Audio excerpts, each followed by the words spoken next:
Okay. Is this working?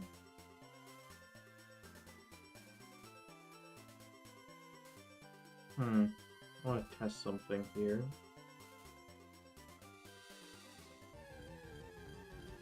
Because I'm trying to center things.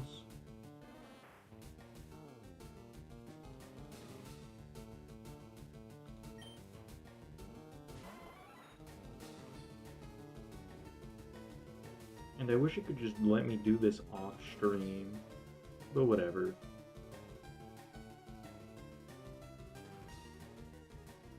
Okay, let me move this over here.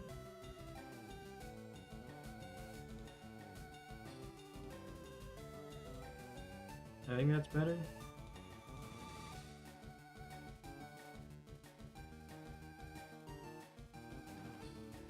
Okay.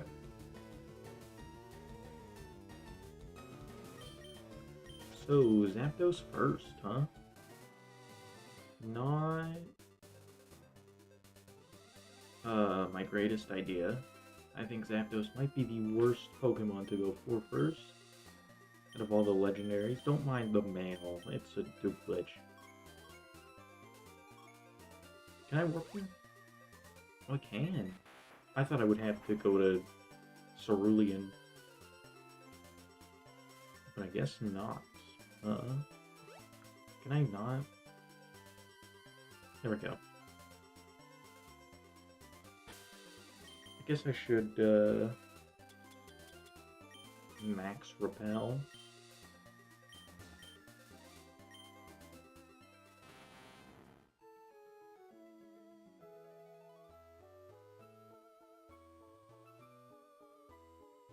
Oh, is that a trainer? He can't see me over here.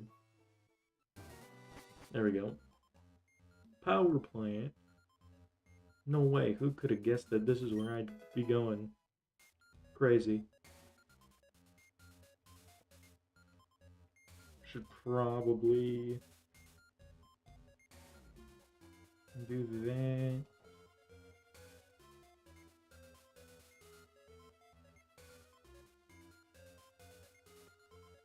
Okay. Is there trainers in here? I thought there might be, but I guess it was wrong. Protect. Weird place to put one of the most important TMs. Though I guess back then it wouldn't have been. It only really gained its importance when competitive Pokemon actually became popular. And that would have needed the online of the DS games. So around Diamond and Pearl. Maybe not until Platinum.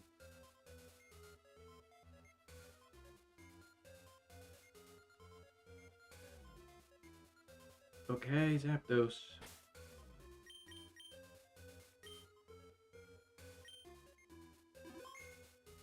I'm gonna save twice because I don't trust it.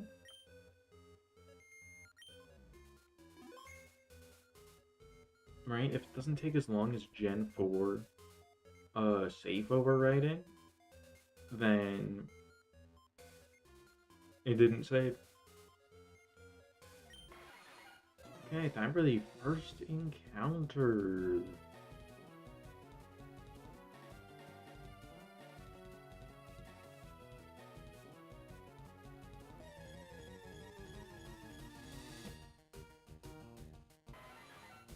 Regular Zapdos, I think.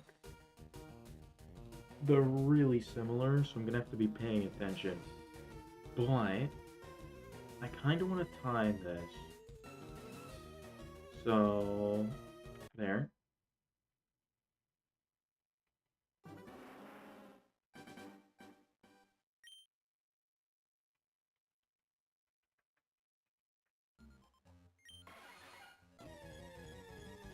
"15 seconds.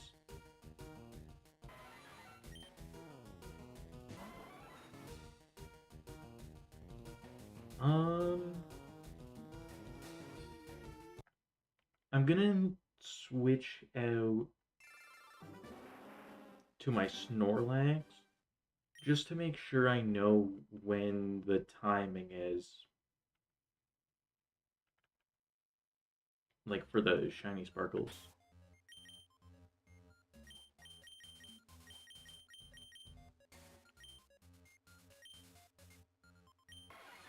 Oh, why didn't I save? Okay, encountered number 3.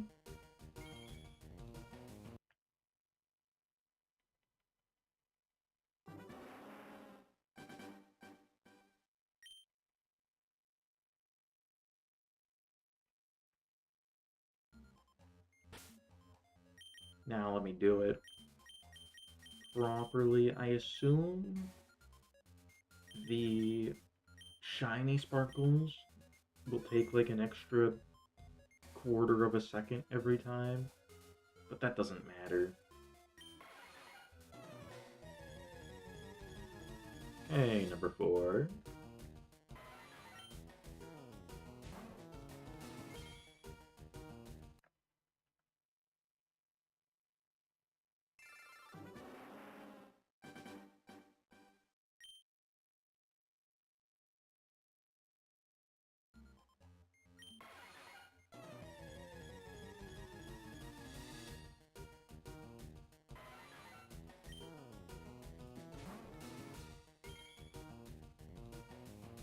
I assume it'll be faster with Pokemon like Moltres, because I'll be able to tell even when they're just like coming in and they're darker.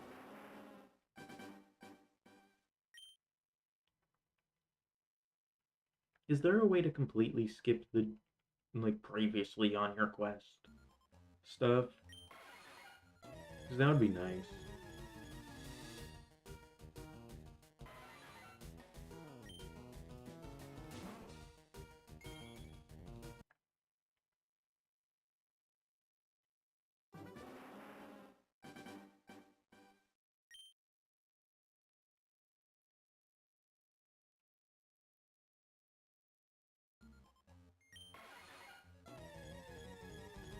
Yow!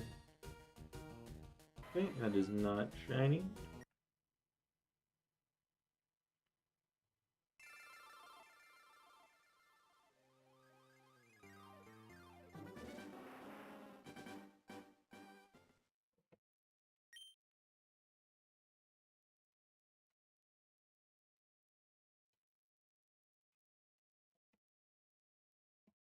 It's raining pretty loud outside.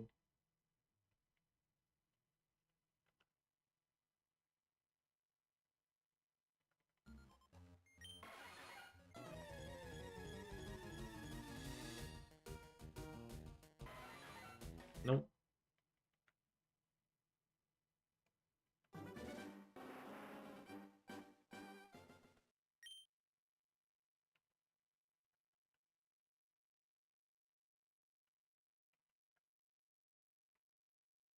Why did I soft reset again? Am I dumb? Like, I was just hitting buttons to get through it quickly, and then for some reason I soft reset again. Like, yeah, let's soft reset, mid soft reset. Nope, it's too bright.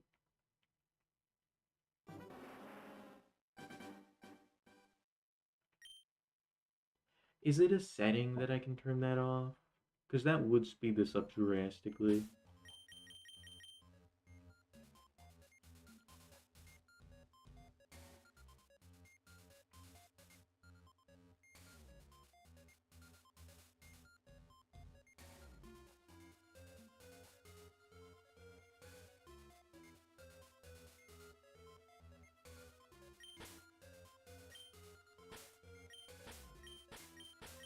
This is the D-pad.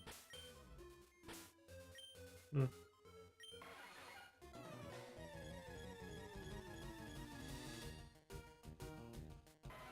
Nope. Ah, that was number 10. Maybe I should get my turbo controller out. That would probably speed things along without damaging my hands.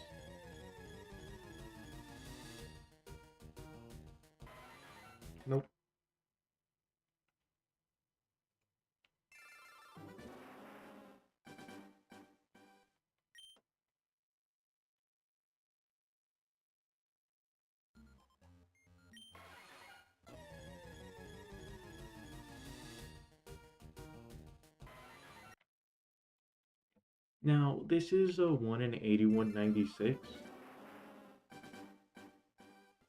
I haven't done that many of these types of hunts.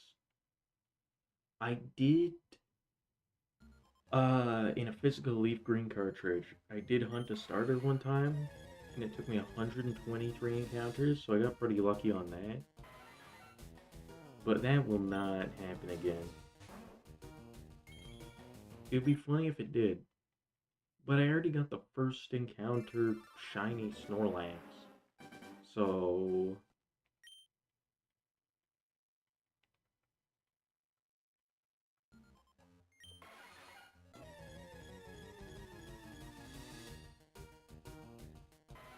nope.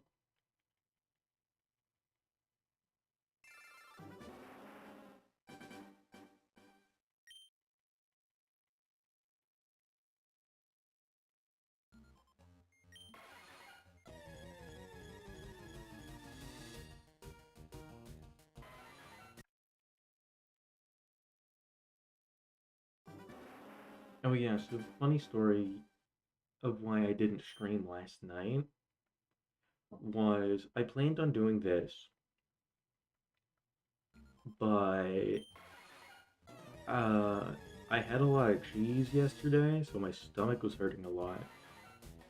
And it hurt so much that while I was on the toilet, I passed out and then fell off the toilet, hit my head, and woke up. It was crazy. Um, and my head still hurts, so that's not good. But it's probably fine. But yeah, I was like leaning over a bit because like, oh, this hurts so much, and then I passed out, fell off the toilet. Bam! I think my head hit the tub or something.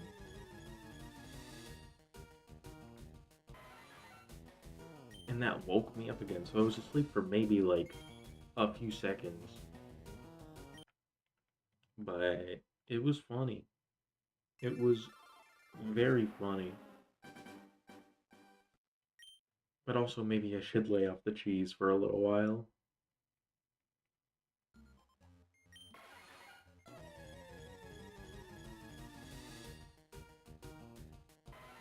Oh,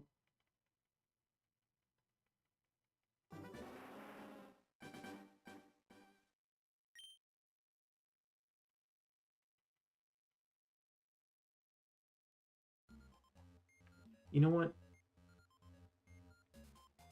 Maybe I should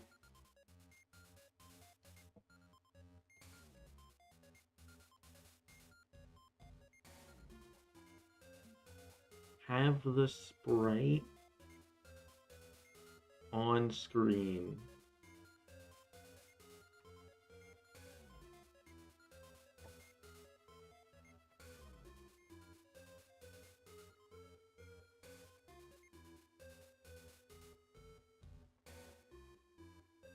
Yeah, let me download the sprite here. And then in OBS, let me add in. Where is it? Image.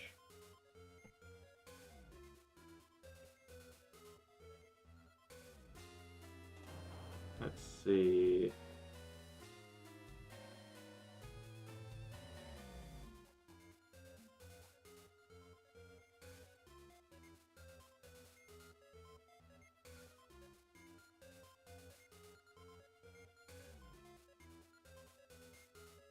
Okay, let me bring this over here.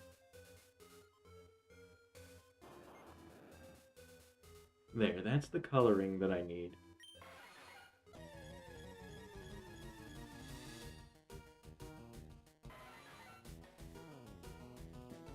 Definitely not it. That's gonna make me a lot faster for these resets.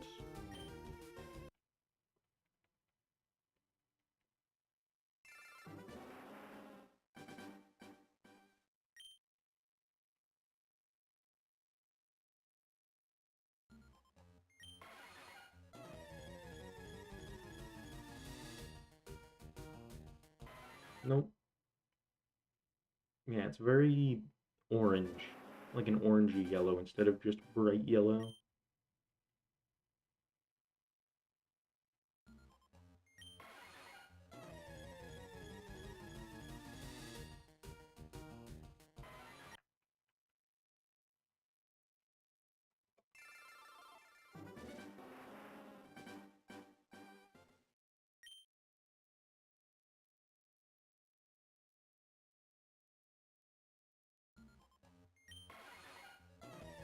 Yow.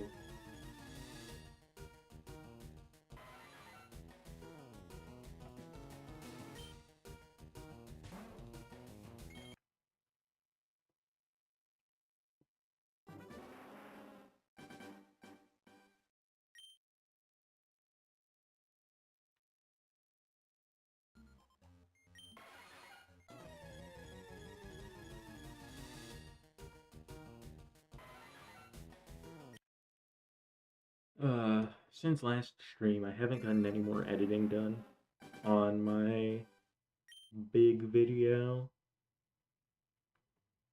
I really should have.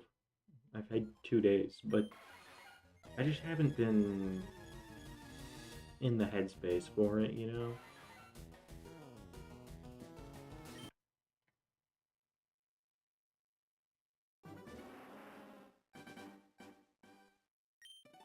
No, whoops. And it sucks because it's the perfect video. Like, if any video is gonna make me successful on YouTube, or at least start that, it's this one that I'm making now. I know I just jinxed it by saying that out loud, but it's true, right? So, I should get it out as soon as possible, put as much time into it as I can, but I've never been good at doing that.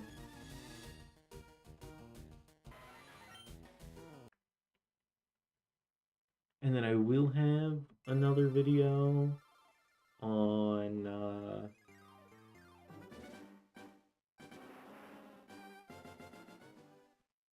this once this is over, like a compilation of like all of the fire red legendaries, but that's gonna take a while.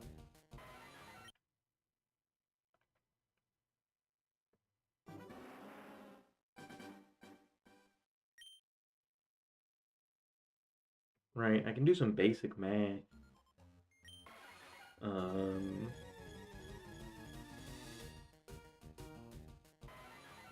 Once I get to what, 50, let's say.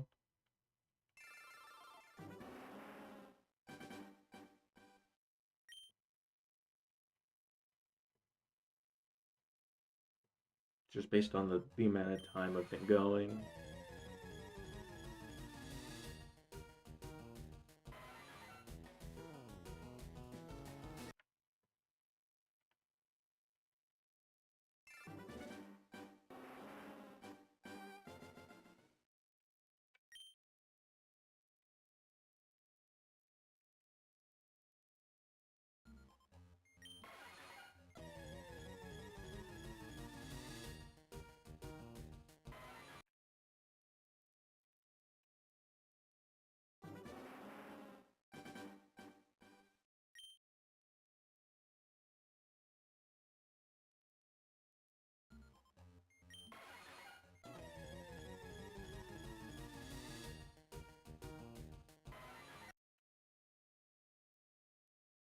I do like how it looks. With the shiny, I think it looks a lot better. I wish it was more different, but yeah, it doesn't look bad. And the beak and the claws look very different.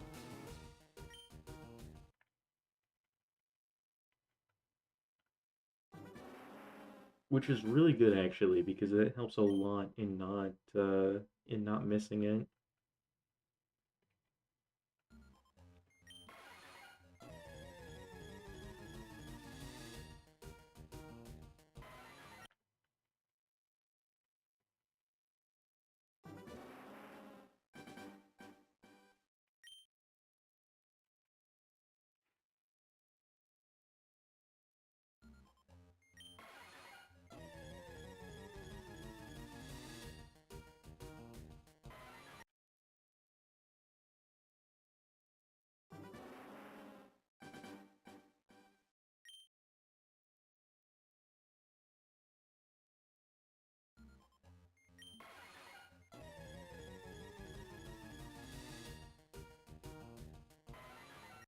So it seems like I'm doing 4 encounters a minute.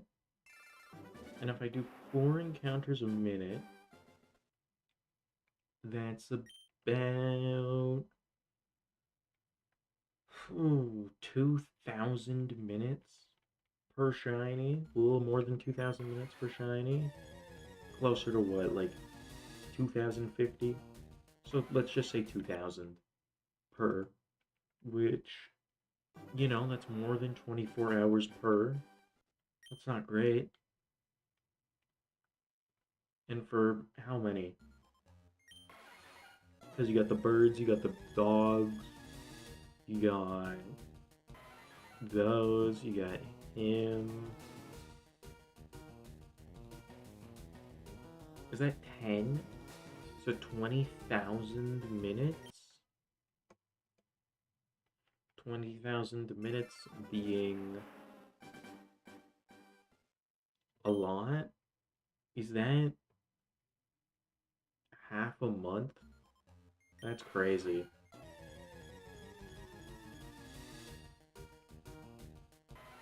Yeah, it's like 16 days or 15 days of just straight. Or maybe 14. Maybe 14 days.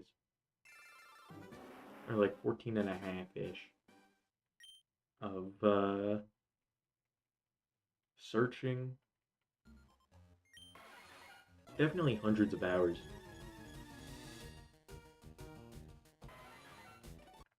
Whoops. Oh, sure, whatever.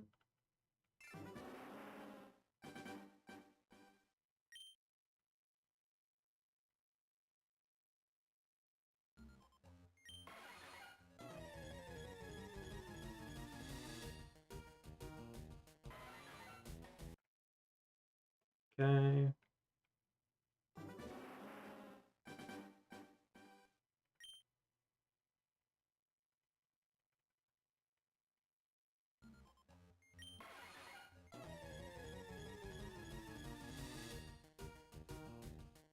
Nope.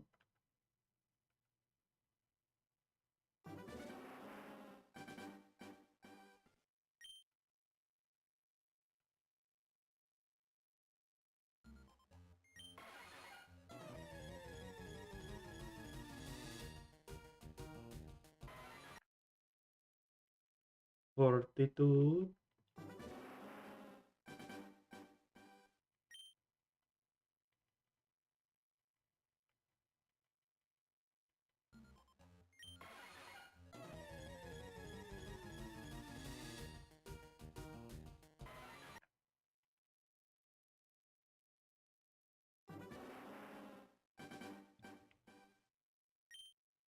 Ugh. My knees hurt. They always hurt, though. That's not a good sign, is it? I'm only 19. Though, a little over a month.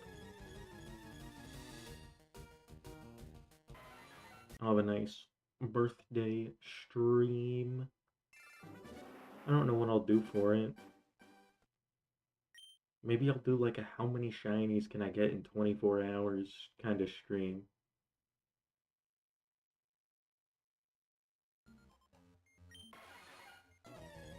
I wouldn't mind doing that.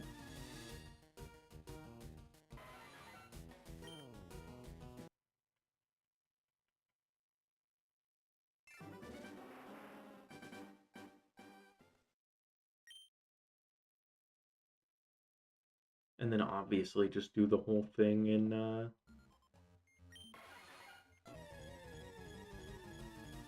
Pokemon Legends Z game, right? That seems obvious to me. There's some other things I want to do that are like non-Pokemon.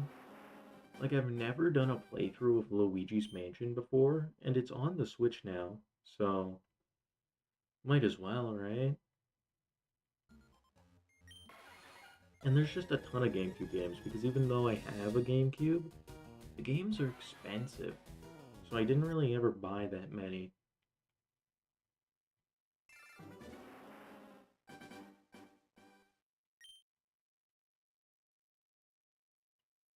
And then Pokemon XD is supposed to come to the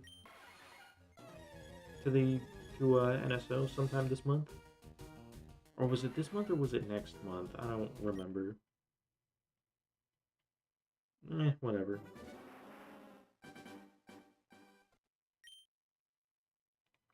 Oh yeah, and then I think Tomodachi Life comes out on my birthday?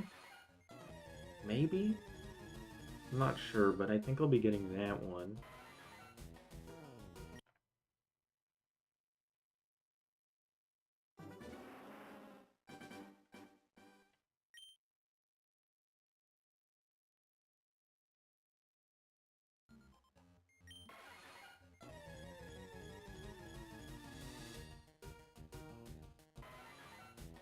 $50! Wahoo!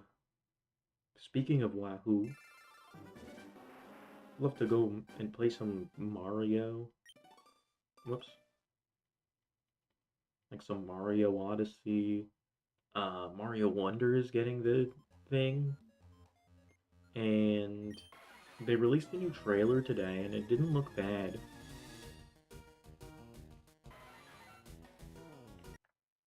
It looked alright. Definitely expanded on upon things like new badges and stuff. Because I don't think we knew that. But I don't know. I'll probably get that and then do a playthrough, like of all the content, like base game and the new stuff, and do that on stream. That shouldn't even take that long. Like maybe a few streams. And then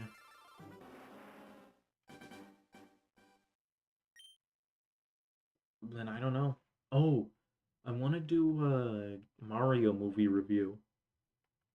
Right? When it comes out, I'll go watch it and then I'll do like a basic like moist critical style sit down, speak to the camera like, "Hey, the movie was cool."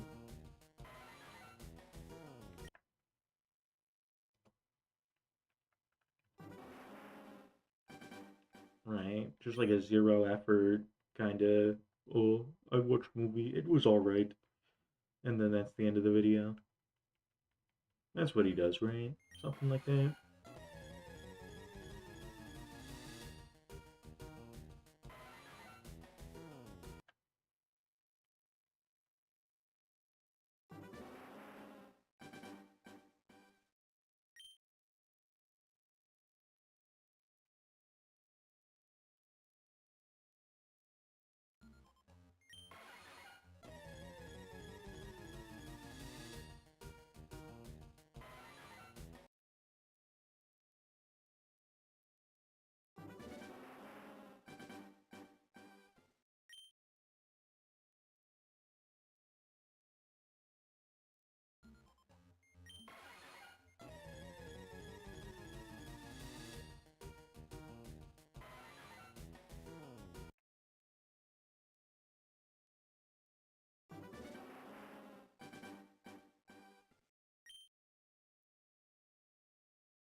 I'm tired.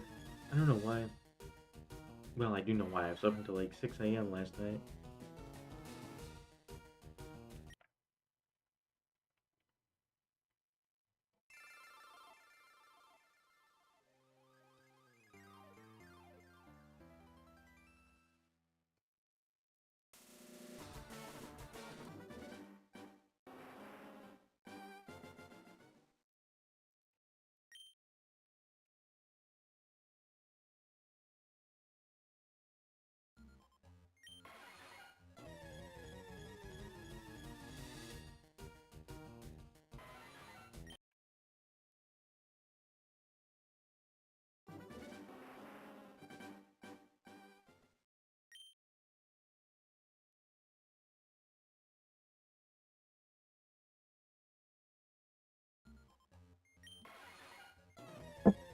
Ooh, nope. You know, I feel like the shiny sprite feels like more of a Gen 3 sprite. while the standard one, in a way, kind of looks more like a Gen 2 sprite. Like, there's a lot of sprites in this game that look kind of Gen 2, but it's the colors. It's like the off whitish, beigeish-ish yellow at the top. It looks like a color very prominent in Gen 2, right?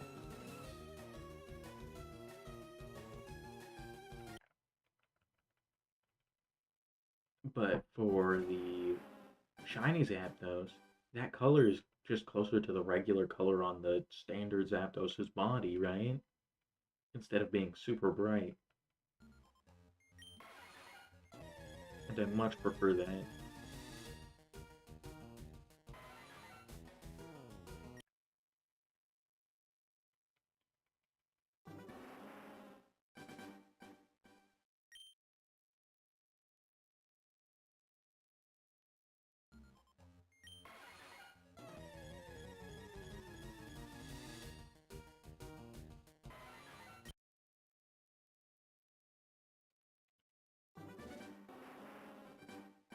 It'd be cool to someday be one of those people with like the the multi-switch setup where you're resetting a bunch of them at one time. Like that'd be cool, but that's so expensive. Right? Because you need what? 4 copies of the game. You need 4 switches. And I wouldn't be buying Switch ones, because then you couldn't continue it with uh future Pokemon games. And those are expensive. Like I couldn't even afford a Switch 2 right now. Well, no, I could. Maybe? Yeah, I think I could buy the one that doesn't include Mario Kart. But like that's it. Right, like I'm broke. 64.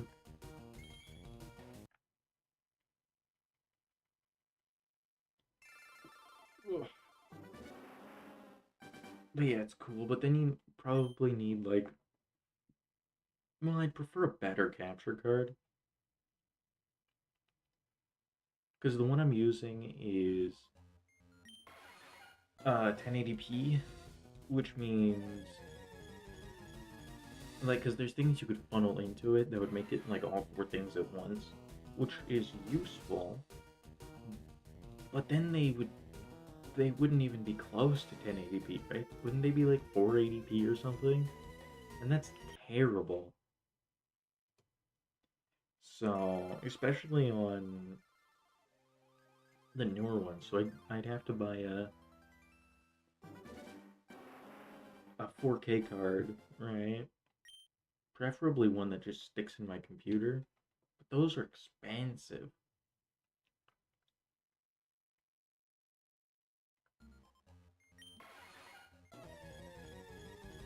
And I wouldn't even be getting the full value out of it because my computer monitor isn't even 4K. Right? It's 1080p. And I can get a 4K one of those, but that would cost a ton. Everything costs a ton. And I just don't have money.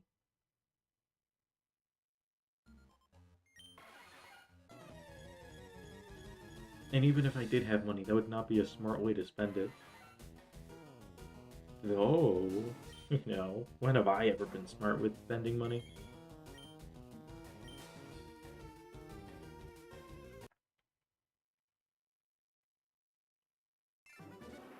Like, I think I would put a lot of money into,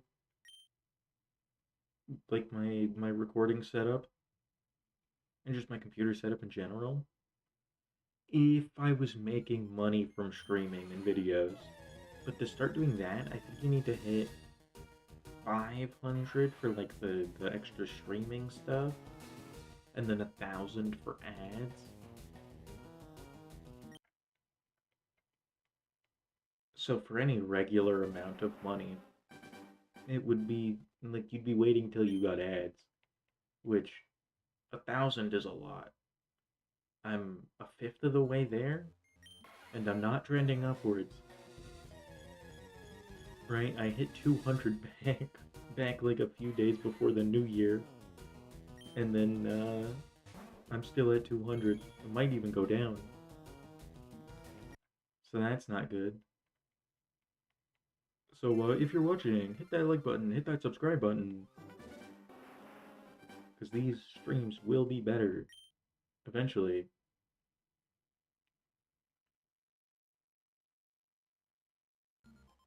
I don't know, my content's probably pretty garbage. Not probably, it definitely is garbage. But I'm trying to get better at it. One thing I struggle with is constantly speaking while live. But the issue is I don't have things to talk about. Right? I don't know how some people do. I could get into like politics, but I don't really want to do that over Pokemon, right? And especially not over Pokemon while all I'm looking at is Pokemon. Because half of talking about politics is talking about different statistics. So if all I'm doing is spending the time looking at Pokemon, where's the statistics to talk about, you know? That's not really conducive to a.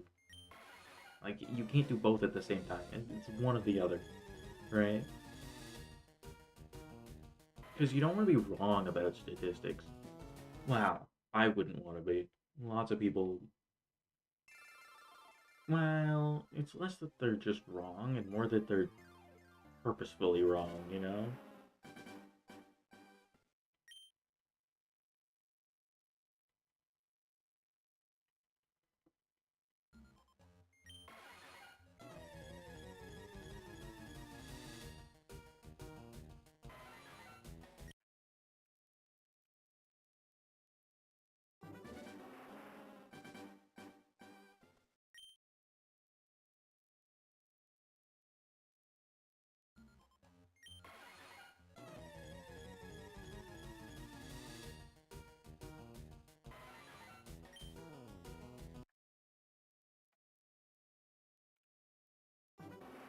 We're trucking along these encounters.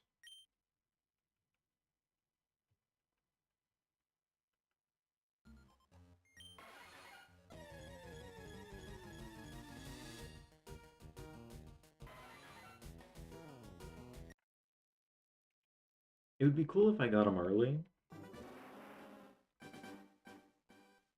but probably not. Right, it is like a 30-hour hunt after all. Much worse than the Legend ZA Mega Dimension legendaries that are all like 5-hour hunts-ish.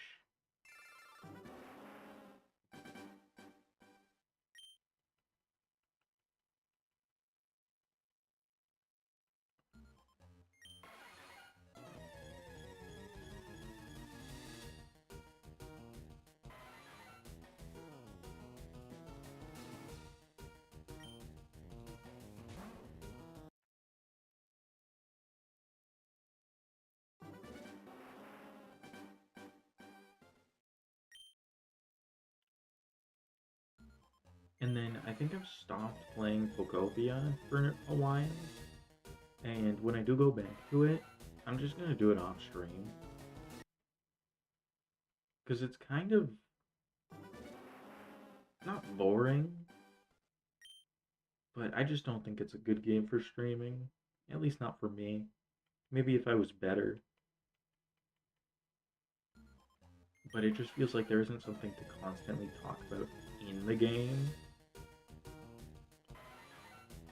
Well, I guess this is far worse than that. But whatever.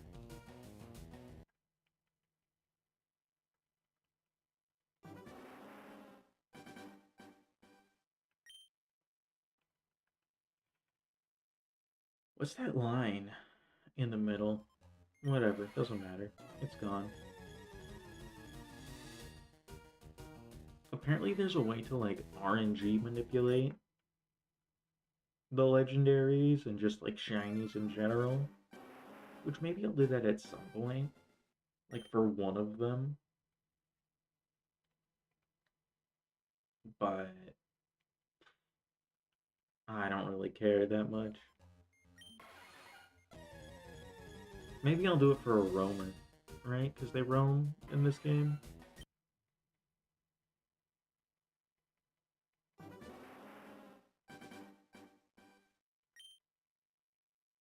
If I even go for the roamers, I'm not 100% sure.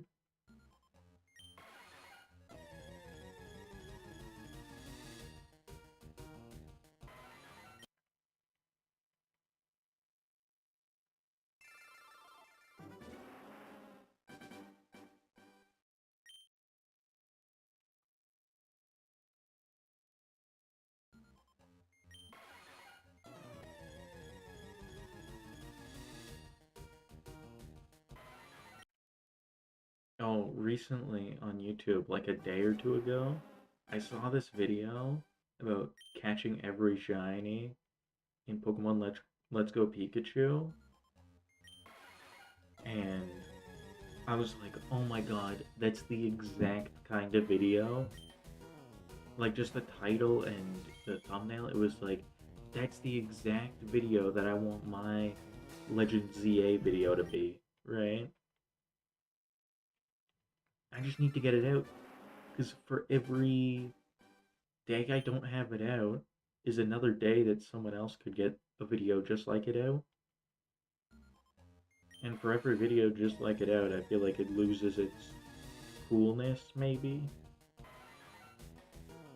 Though not entirely. I don't know.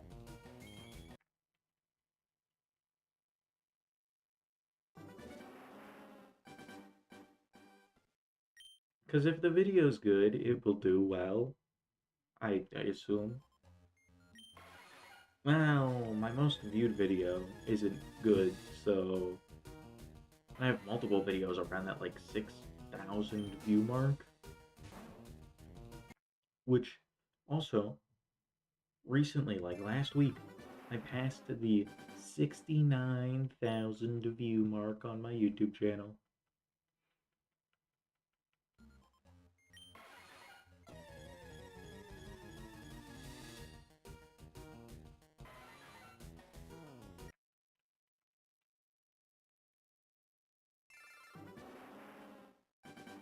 And then Social Blade says it'll take me about a year to double that, but if I wanted to, I could do it faster.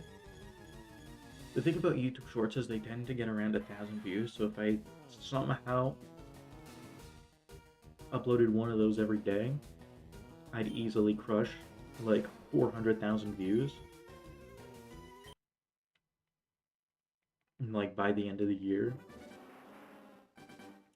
But what do you even make them about? Like, I want to, but I just don't have something to make them about. Like, what do I do?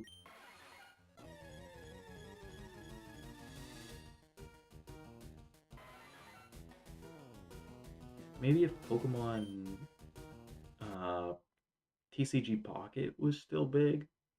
Like, it's not small, but it's nowhere near as big as it was.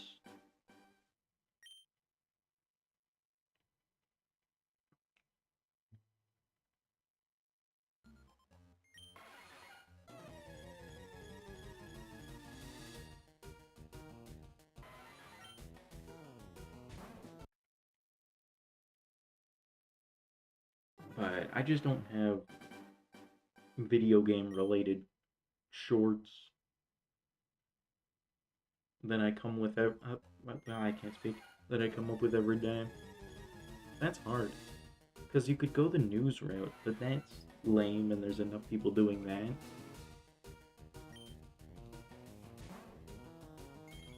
You could go the fun facts route, but all the fun facts are already known, right? Because whenever I come across a fun facts about Pokemon video, it's all stuff I already know. Like, it never surprises me, right? And even though I might be a little bit of an outlier on Pokemon knowledge, it's still like I don't know. I just for what it is, and the amount of effort into that is a lot more than like a news thing.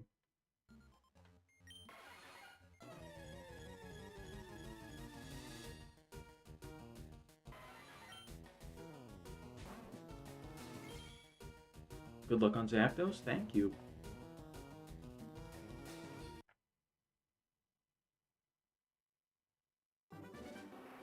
Definitely very worried about just resetting over it with how similar it is.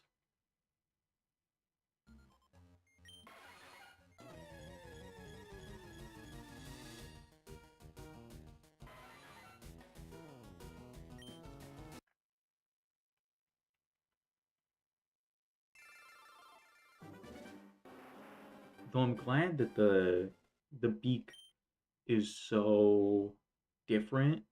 Like it goes from brown to kind of like an orange.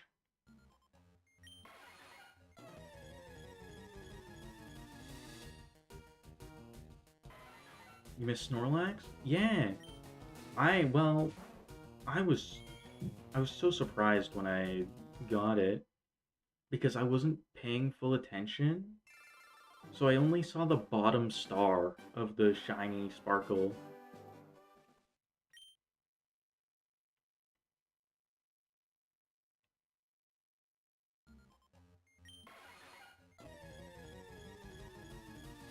And for some reason in my head, Snorlax is a blue Pokemon.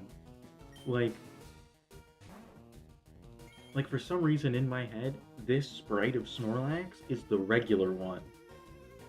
Like I don't think of it as more gray. I think of it as definitely very blue.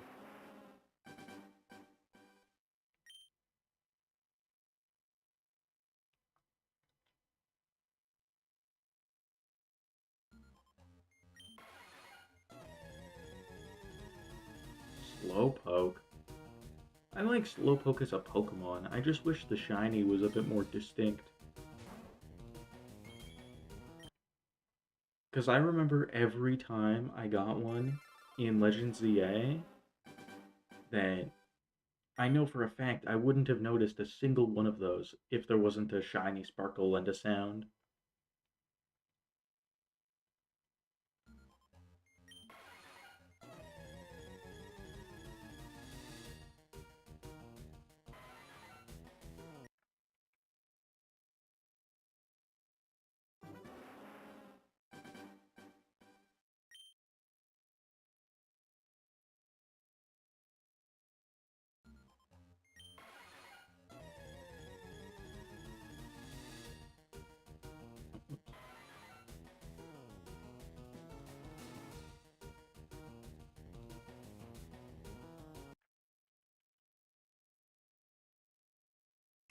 Light blue Slowpoke? Yeah, I think light blue would work. I think like a purple would also work.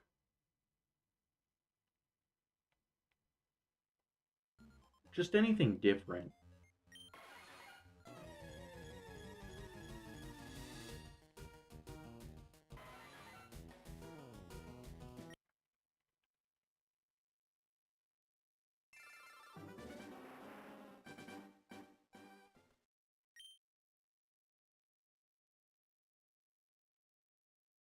Speaking of disappointing shinies, though, the other day when I was evolving all of my shinies for my Legends ZA Shiny Living decks, I was ready to be disappointed with a lot of them,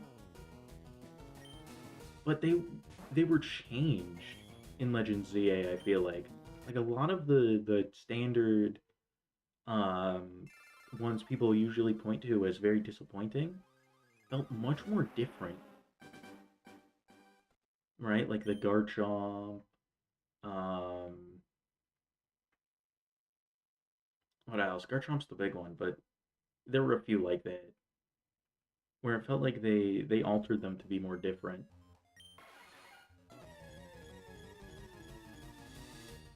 So I was pleasantly surprised with that. A lot of colors feel more saturated or change of shade. Yeah. And one thing I noticed is there was like a shade of like beige that they really liked using in a lot of the shinies in ZA. Like it's a beige you see in like I think Victory Bell looked like had that look to it. I think a few other Pokemon had that look, but I don't remember them being that color of beige, and I think it really works.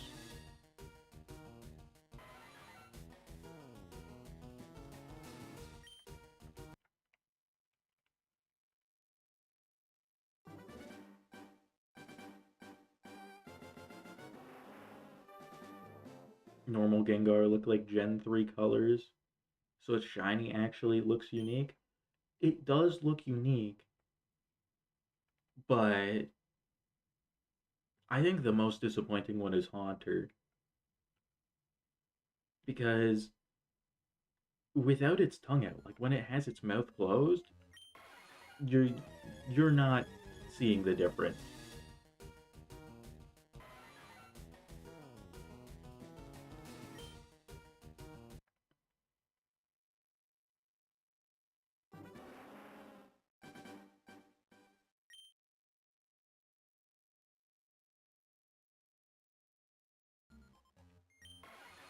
Though I have to say, out of every shiny that disappointed me, somehow, I'm not really surprised, but Aerodactyl disappointed me the most. It took the most time. I think it took like 23 hours for me to get him.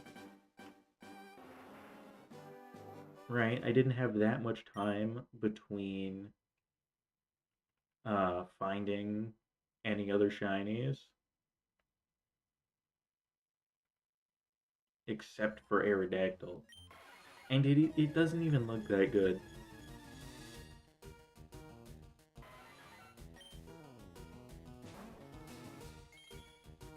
Ghastly's cool. Um, Ghastly's alright. I feel like it's had a lot of changes. Like, I feel like every time I see it in a game for the first time, it always looks different. Like, they're using some different thing to make the effect around it.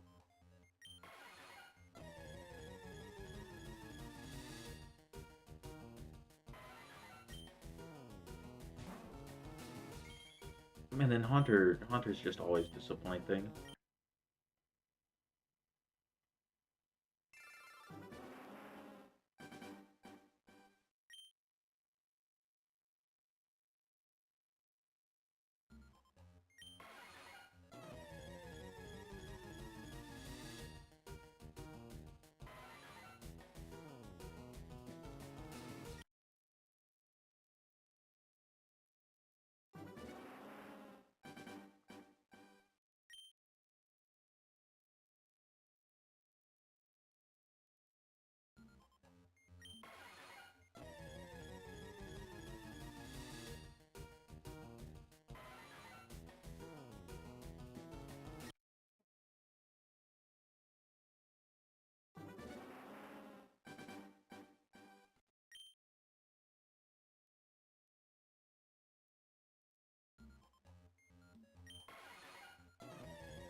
I'm really excited to see what the shinies of the Gen 10 starters are.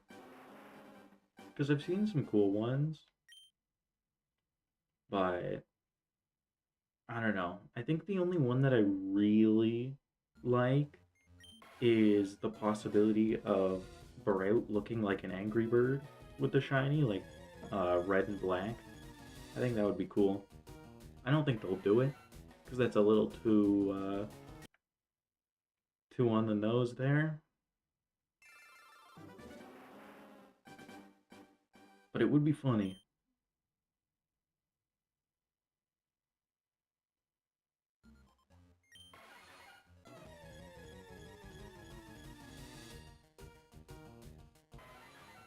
The water starter keeps reminding you of the little pet shop. Yeah, it does have that vibe. I don't know. I really don't want to get attached to the water starter because I don't see a single chance that it doesn't end up looking like Salazzle, right? It's gonna look like Salazzle. It might look even more extreme. And you know what? Some people are gonna be really into that, and I won't be.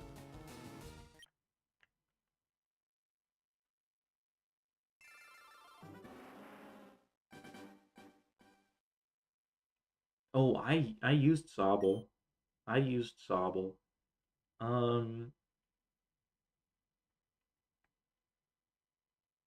I thought it was alright. I don't think Inteleon was bad, but I think a big lizard would have been cool too. Though I really liked the Gigantamax Inteleon,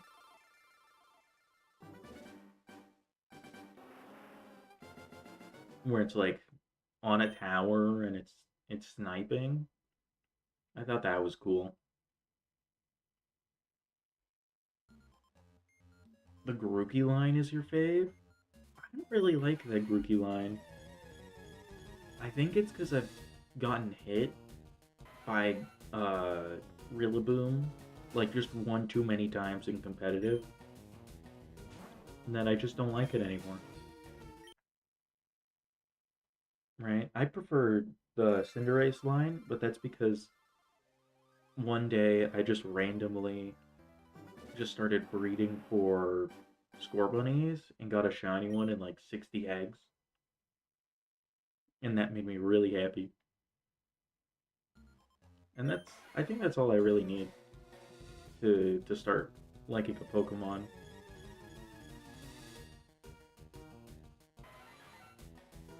It's just that one moment of being happy.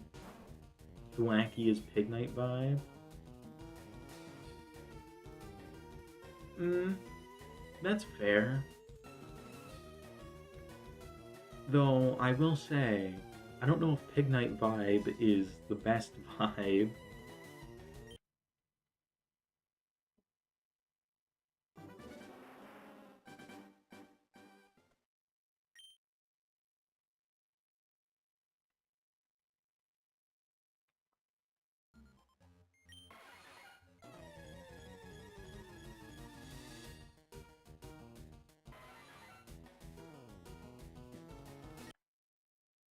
I feel like one of Gen 5's biggest criticisms, especially these days, is the starters. Even though it's my favorite generation, I do think the starter trio is the weakest.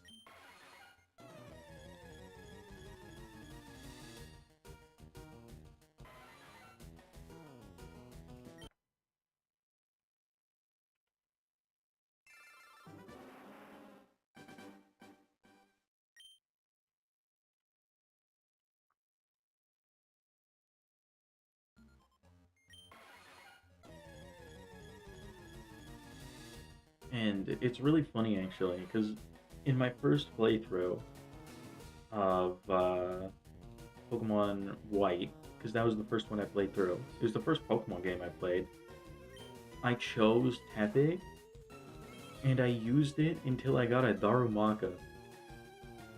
And when I got the Darumaka, I just switched to that and just ran through the whole game with a Darmanitan.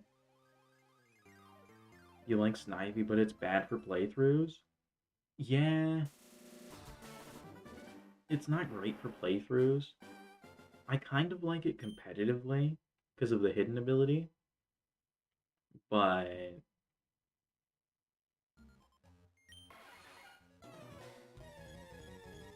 other than that, it's not really special. And then I would say Oshawott definitely my favorite. The desert has so many mons that can solo the game. Oh, 100%.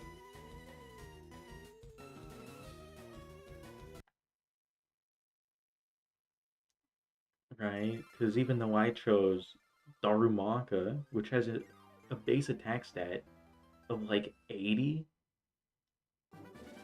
which crazy for a first form.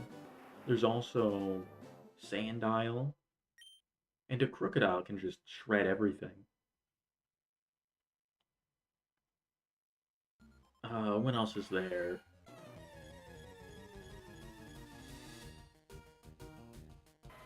Oh, you get Drillbur there too?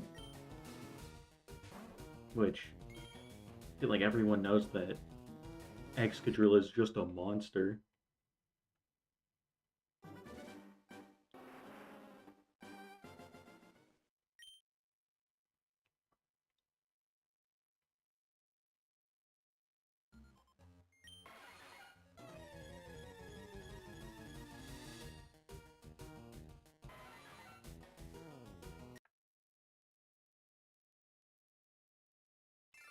Yeah, you get the birds. I think you can only get them on like Thursday or Friday. It's like one day a week you get them. Um, which they're good, but I'm not the biggest fan of Mandibuzz.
You've been doing the battle subway for the first time? It gets really hard from what I remember. No, it should. It's the equivalent of the Battlefront here, right? But I remember it being a lot of fun. And Gen 5 was the best at that sort of thing. Of like just the extra things. Um just to do like the contests, the movies in black and white too. Like there's just so much extra stuff. Need Heart Gold to get Dream Radar Ho-Oh? Ugh. I assume you're doing that physically. Um, how much does one of those cartridges cost?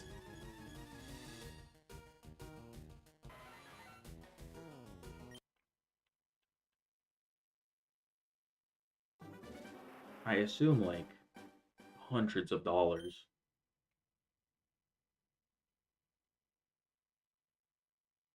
Need to build an actual team? Yeah.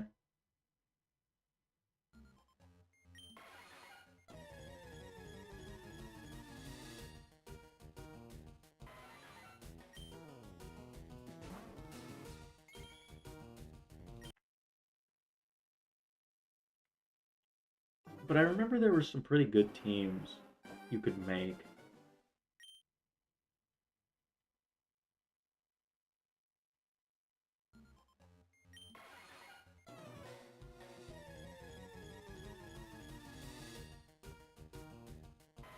OG Silver and Heart Gold. I don't have a lot of the really old ones. Like, I don't have any Game Boy physical games. Or Game Boy Color. So I'm missing all of those. Bought your stuff before prices doubled, though? Oh yeah, I haven't bought any since, like, 2019, maybe?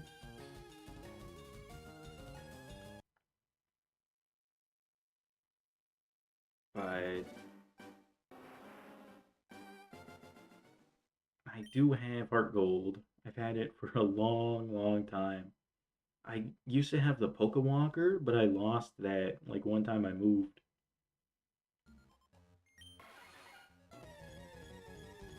All three in Japanese for $20 each. Yeah, in Japanese they're definitely cheaper. I should have bought uh some games when I was in Japan,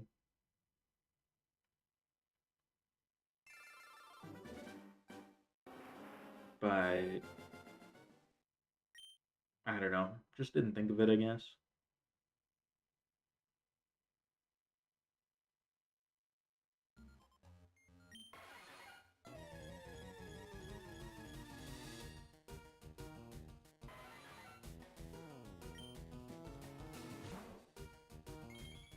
Because for Gen 3, all I've got are Leaf Green and Emerald. And then I also have Colosseum.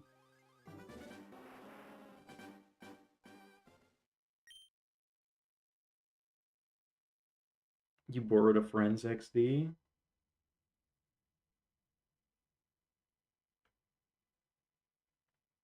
Yeah, because they give you a few Pokemon.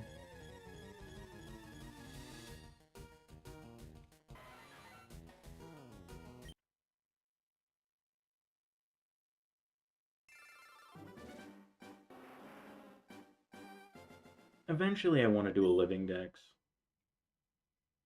from like the old games. But it just sounds like so much work and also expensive. Like it may be fun, but it's definitely not the best financial decision.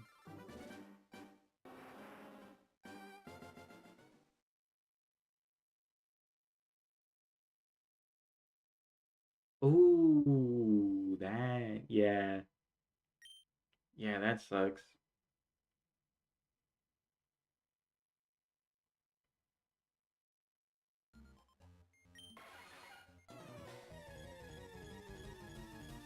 Yeah, it's a bummer how easy it is to lose those saves.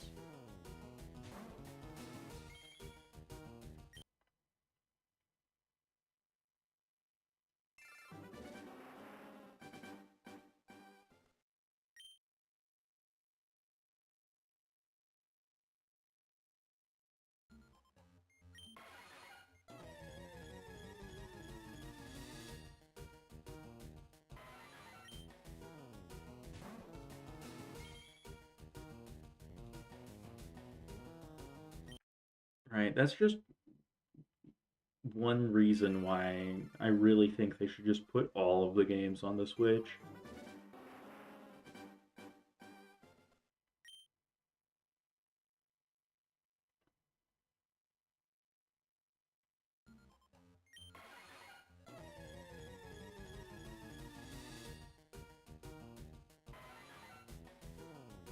Though I guess that might not really be necessary because Gen 1 and Gen 2 are on the 3DS. Not purchasable, but they're there.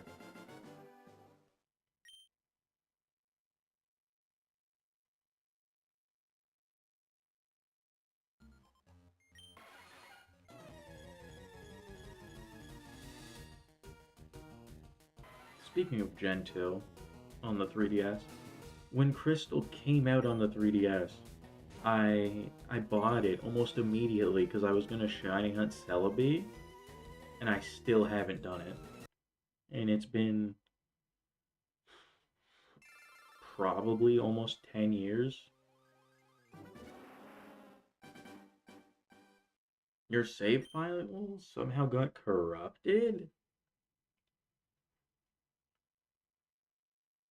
I don't even know how that happens.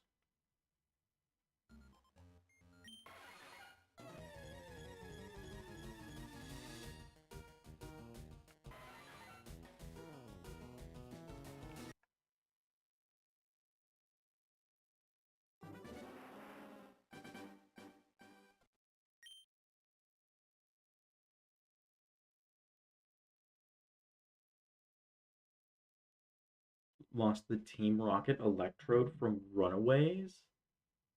Oof.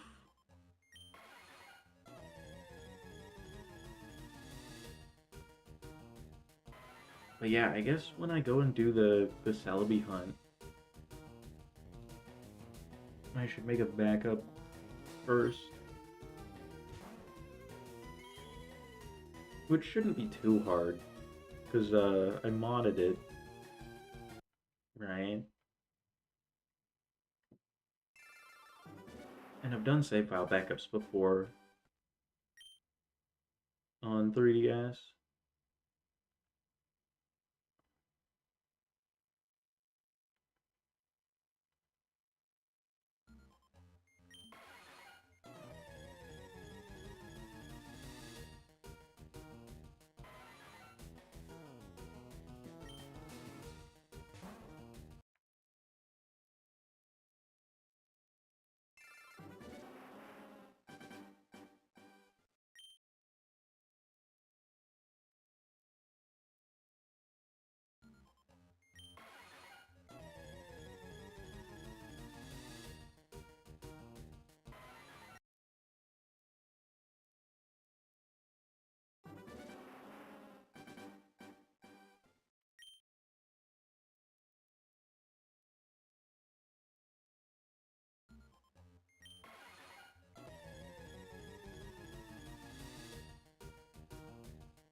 After soft resetting so much in Legends ZA, it really makes me appreciate just pressing a few buttons and it automatically doing it.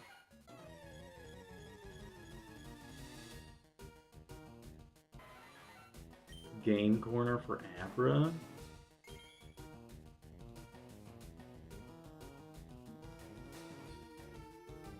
Hmm. I didn't know people did game corner for Abra. I thought they just did,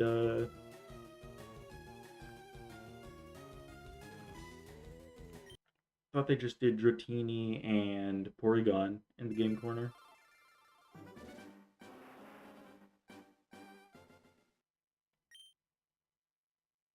It's nice having a Switch game that actually has soft resetting. Yeah, it's so good. Like, I forgot this feeling. Mass buying 83? Ah, that makes sense. Because I'm sure there's areas you could encounter it faster than soft resetting for each one, but if you can do a ton at once, then that's probably best.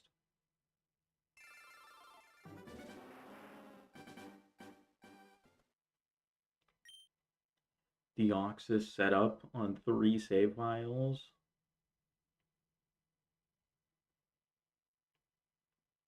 I don't even have 3 save files completed. But I'm not going to hunt anything on multiple files.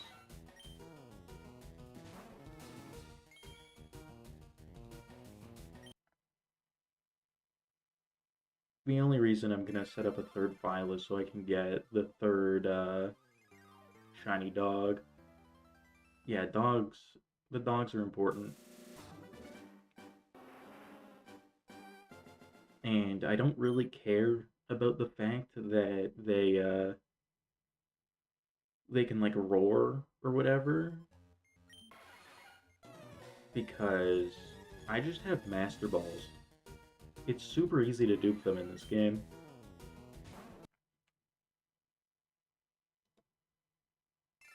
The roar's patched? Oh, so I didn't even have to worry about that. Well, it doesn't matter. I've got like 10 Master Balls.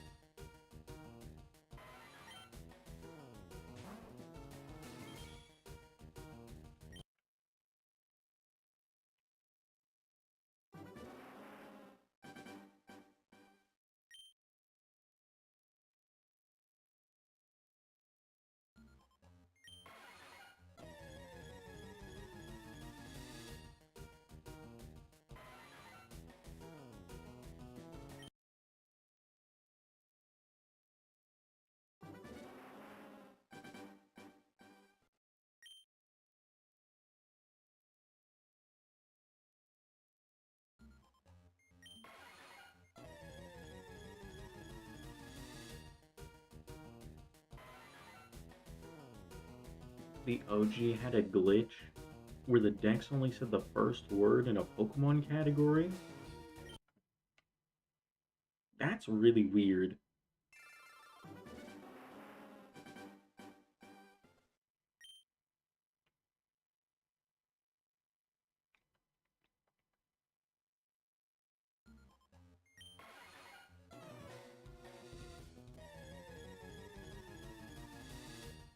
I'm so happy they added the events in this game. Because there's so many of those that I just haven't hunted. The only reason I have a lot of them shiny is because there have been events that give them out as shiny.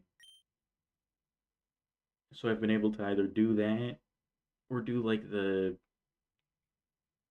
glitch on DS, or not glitch, but like accessing, I think it's like a different server to just get all of the events. So I've done that for a lot, but I do really want to get Deoxys.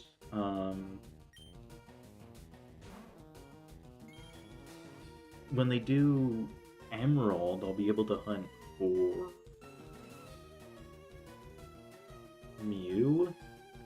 Maybe if they're patching some glitches, then maybe they patch Emerald RNG.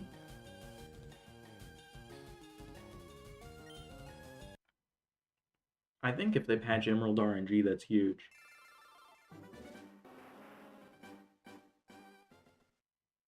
You want a Ho-Oh to keep on these games? There's so many places to hunt Ho-Oh throughout all the Pokemon games that, yeah, I might keep.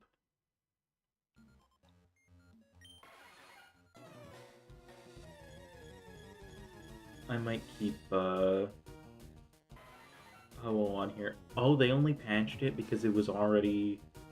Oh, so they're not patching Emerald? That's unfortunate.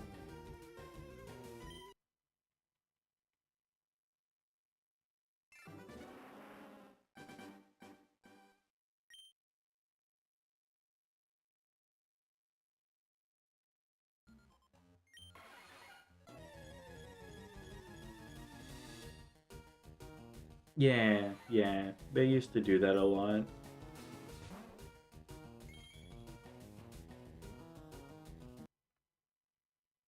But unfortunately, I don't think Emerald was one of the things they did that with. Or at least not with the RNG.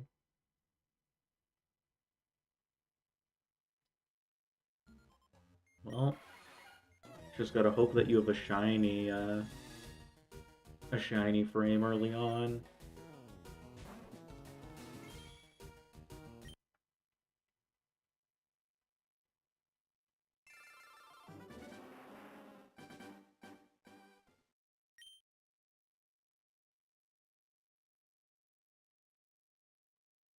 Though I wouldn't be surprised if there's some RNG manipulation, like way to determine what seed you get when you make your file. And then exactly what like timing to get the shiny. Maybe I'll do that.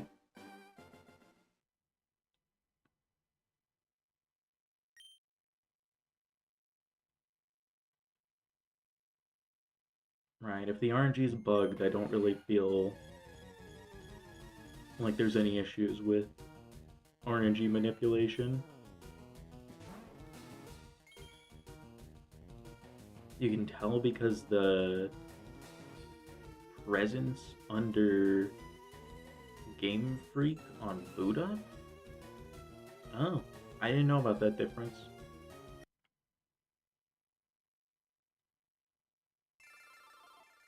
But they were intended to be there, and they were just never there in the original release? How? It's in the first, like, 5 seconds of turning the game on. How do how do you not notice that when you're testing the game? Yeah, the presents under Game Freak. Yeah, how like that's crazy to me. You see that first thing.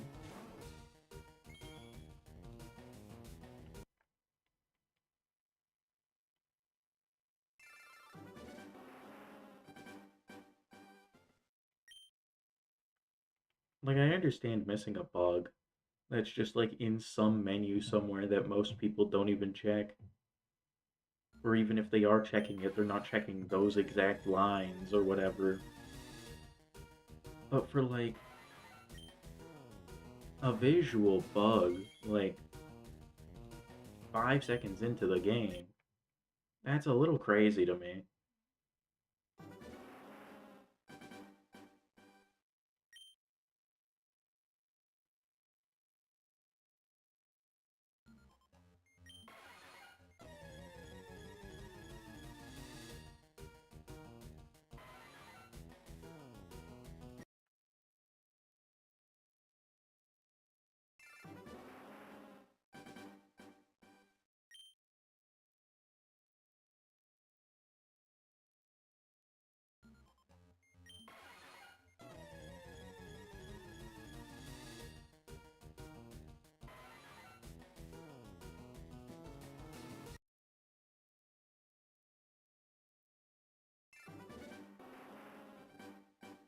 Yeah, it is very funny.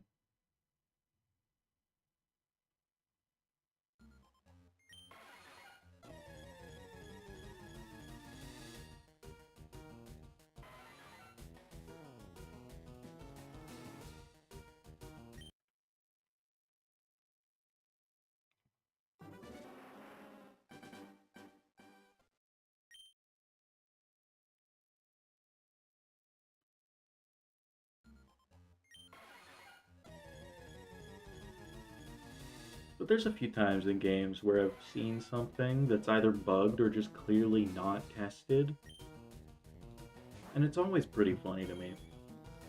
Like the first one that comes to mind is in Elden Ring. There's a spell in the DLC that on release did basically no damage.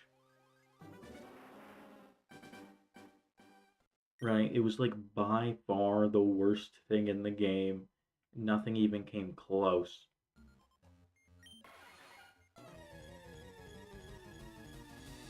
And for things like that, it's just obvious that they didn't even look at it.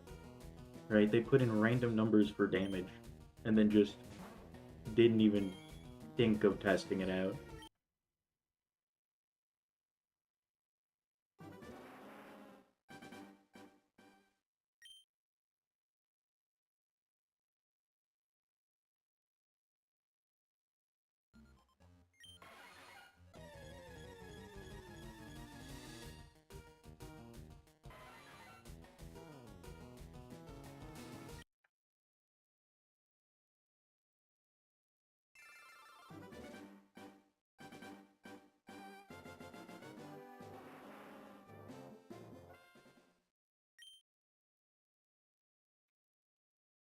I don't play I don't play COD. But yeah, that's another example where it's like, how do you miss something like that?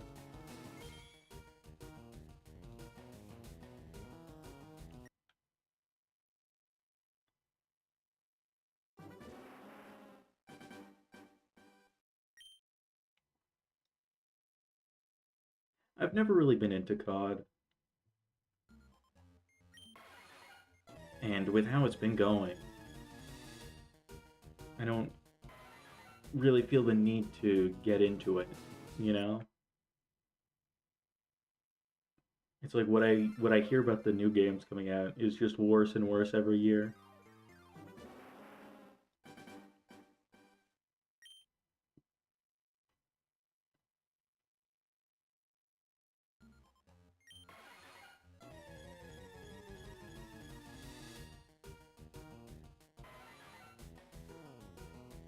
Plus, I've never really been into shooters.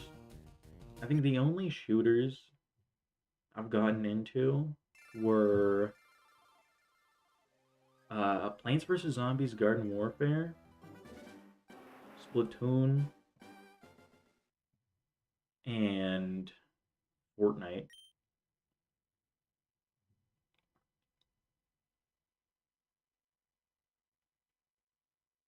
You didn't buy Black Ops 7? Yeah, I heard terrible things about it.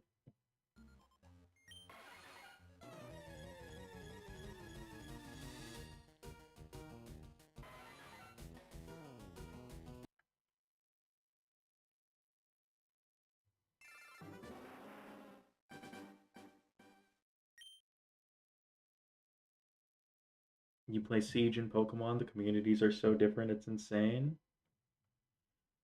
I would assume so. I don't play Siege. I've thought about it, but then I don't know. I'm not super into high skill games.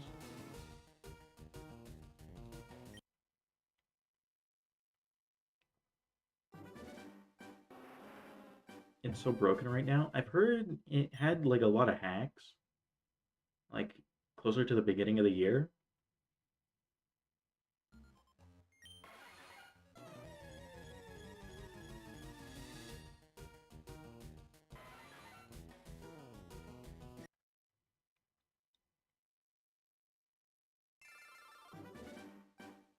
That was Christmas. Yeah, like around that time, I heard there was multiple hacks.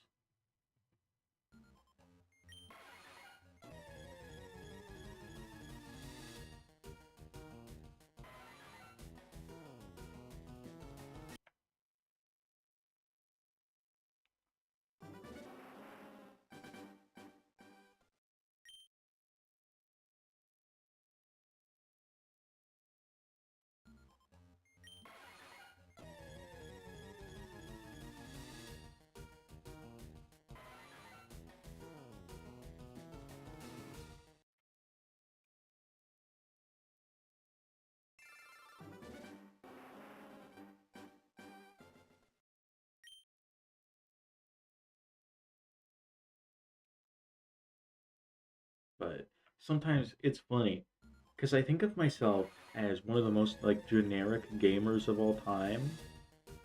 Because even though I don't play uh, shooters, my most played game is Minecraft. I think I have like well over 10,000 hours in Minecraft.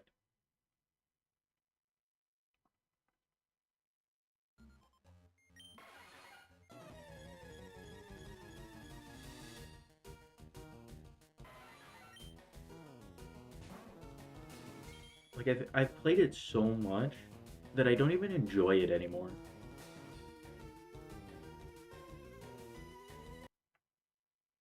I just sit around waiting for new updates and then complain like, ah, even though I'm not playing the game anymore, this update looks like crap, rah, you know? New season dropped a week ago and there's a teleport glitch? Nice.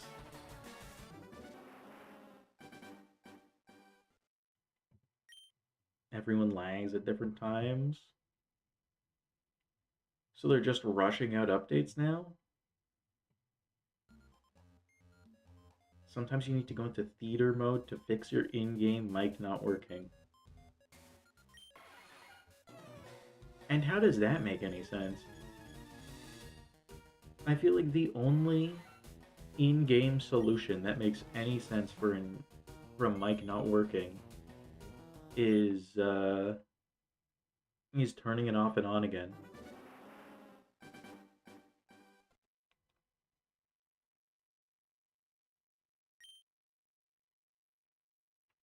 Played it since zombies dropped feathers. Oh yeah, I've been playing it for a long time. I think I've been playing it since like 2009 or 2010. Like before there was hunger. Um, last time you played long was Nether update. That was the last time I played single player a lot. Because I never felt a reason to go back for the big updates because they were split into a bunch. But I played a lot of Hypixel Skyblock. I think I have like almost 2,000 hours in Hypixel Skyblock, and I can say that is 2,000 hours wasted. 100% regret that. No mic in an Intel-based game, by the way. Oh yeah, that sounds awful.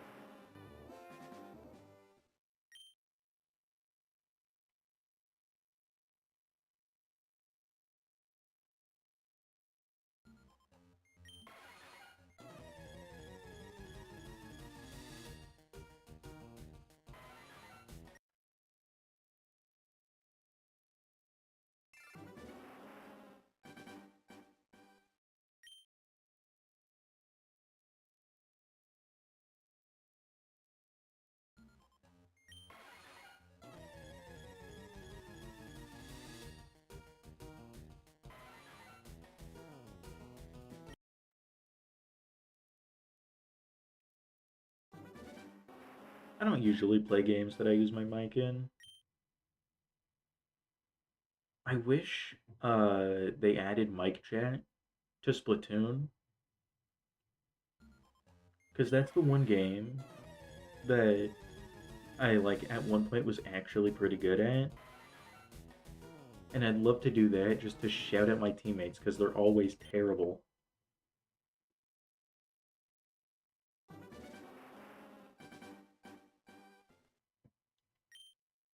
Right? Because they're children. Is Zapdos your favorite bird, or are you planning to do all three? I plan on doing every legendary that you can get. That's why they don't add it, but it would be so fun for me, right? Because it's frustrating when I get a kill count that equals the kill count of everyone else in the entire game on both sides, like on both teams. My kill count equals all of theirs combined, or sometimes even beats it, and we still lose.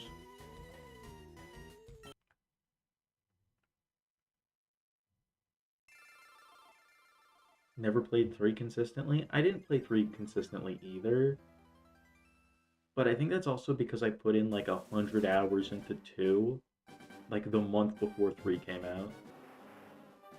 Though I still played a lot of 3.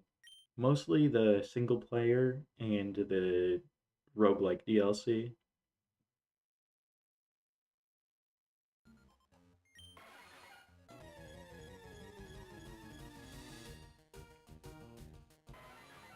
But yeah, I just decided to start with Zapdos because it's the easiest to get to.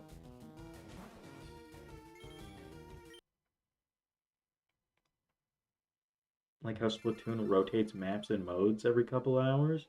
Yeah, it adds a lot of variety. Because even if there isn't like a ranked mode, uh, like mode that I want to do, or I don't like the maps in ranked mode, I can just switch over to Turf War, or like there's multiple ranked modes and they have different things.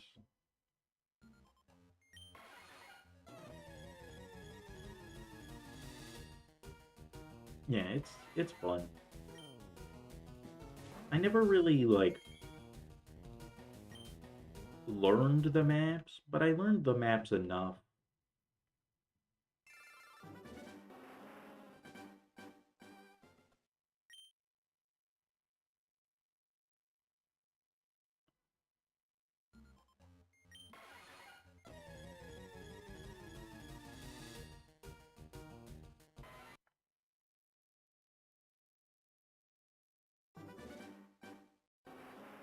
Couldn't play ranked with friends. Yeah, I would assume some people would want to do that.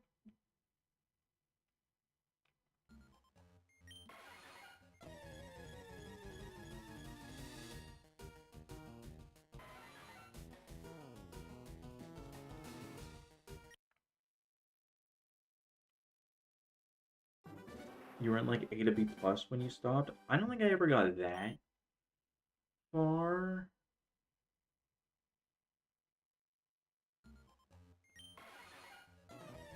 I think maybe I hit B in Splatoon 2. And then when I did that is when I stopped there, and then I never got up that high in 3.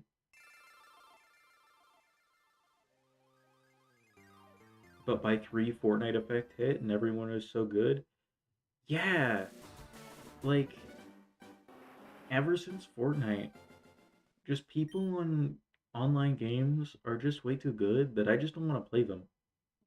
Though I say that, in Fortnite in particular, I have like 600 hours, but that was back in 2019.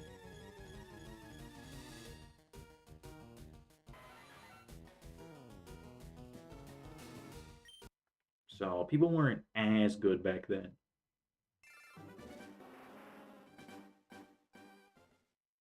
But like it's so strange to me that I can put in 600 hours, feel like I'm getting slightly better at a game, and then have no desire to return to it because they're just gonna build like the Taj Mahal in my face, and I don't know how to deal with that.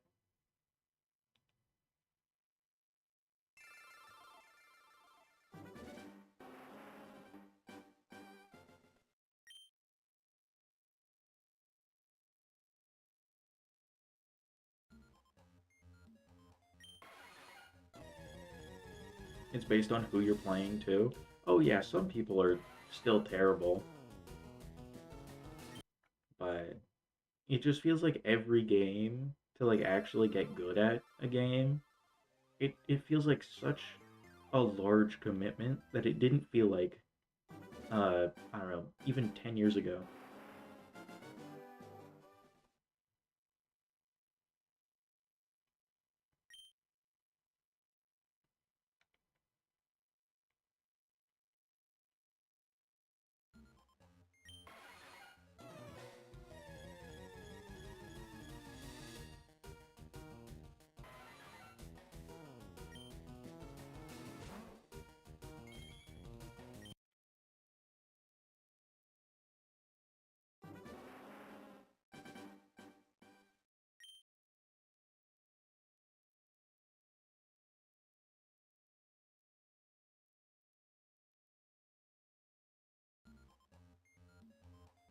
So they can play somewhat normal lobbies and it makes you want to learn the game.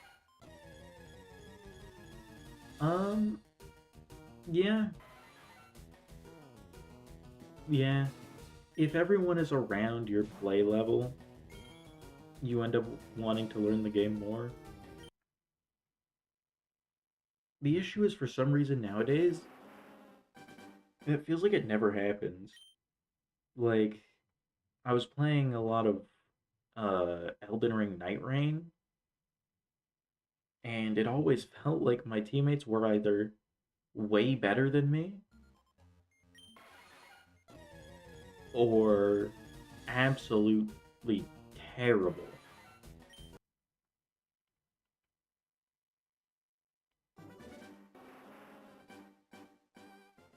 And because of that, it was either, oh, I was just being carried, or like,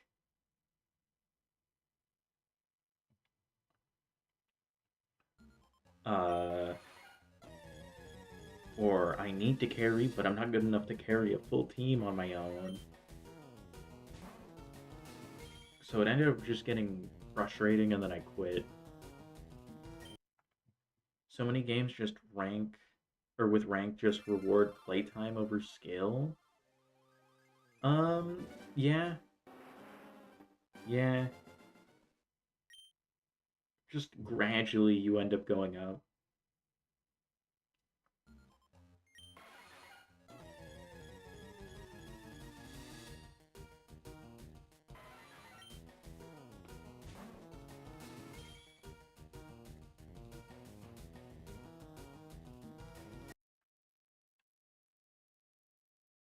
And it's annoying because when you don't have all that playtime in yet, it just feels like you're just doing the same things over and over again. You're not really getting better.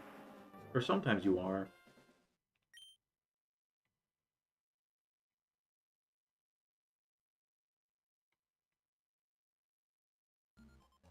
But to have results that you can really see, you need to put in so much time that a lot of people nowadays, I feel like, don't really want to do that.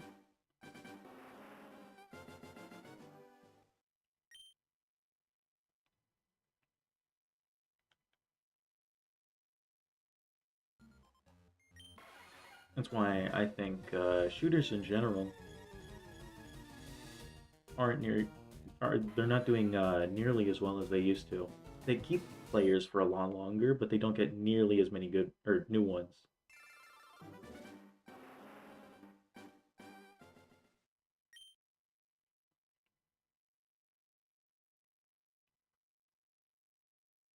But I guess there's no fun arcade shooter. Yeah, yeah. I just want to run around, jump in, and just shoot or do things where there's not a lot of like pressure.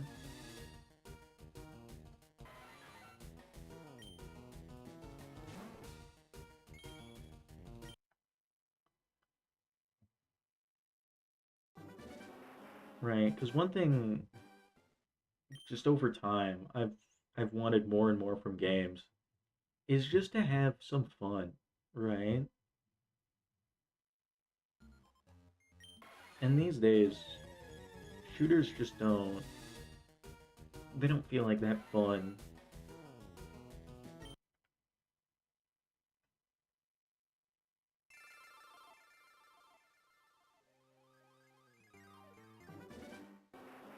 COD is just frustrating.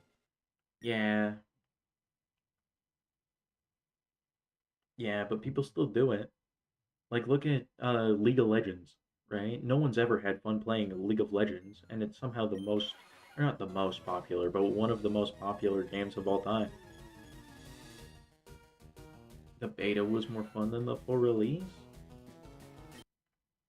Yeah, well, the beta was probably closer to what they actually wanted to make, and the full release was more of that, like, oh, we have to suck players in for thousands of hours to wring their wallets dry, right? Like, oh, I remember playing, have like 40 minutes on League. I downloaded League one time, then like barely like I didn't even get through the tutorial. I got through like half the tutorial and quit. And I didn't download it because I wanted to. I downloaded it because a friend told me to. And I'm so glad I didn't give it time because that's a terrible game. Absolutely horrible. But I'd say my most fun with a shooter might be the original Plants vs Zombies Garden Warfare. Absolutely loved that game on the PlayStation 3.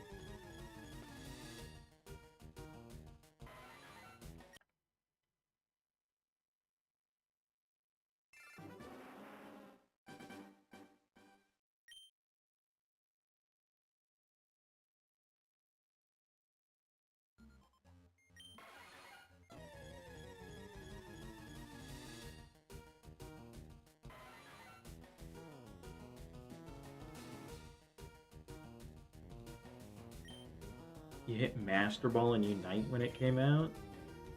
You played it for 2 months. I played a little of Unite, like only a few hours. It never really clicked with me.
Planning to hunt the other ones? Yeah.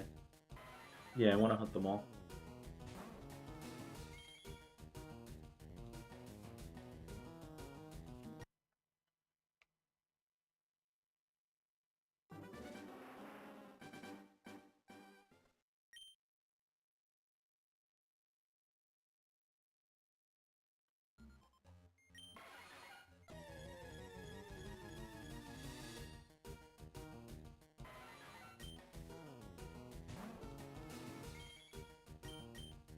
Whoops, why did I do that? There.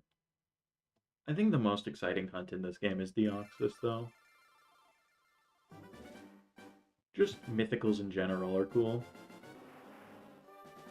Safari Week stuff? Uh,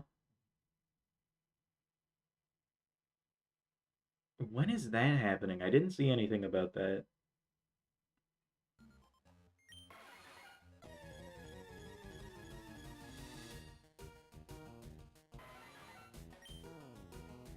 But maybe. I've never done a hunt for Safari Week, or just a hunt in a Safari at all. I think the only time I've gotten a shiny from any Safari area in a Pokemon game was the XY Friend Safari. Not soon? Well, that's probably why I haven't seen anything about it. But yeah, I think uh, the big one is always Chansey, right? That's the one you always see in the YouTube thumbnails. So I guess that would be the goal to find. You lost a Rhyhorn and Nidorino. That's tough. That's really tough.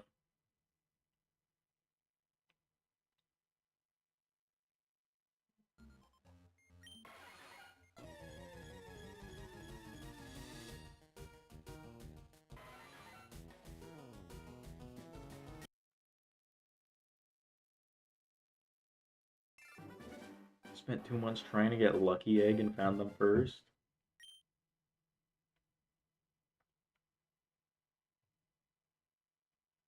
That's crazy. Is Chansey that rare?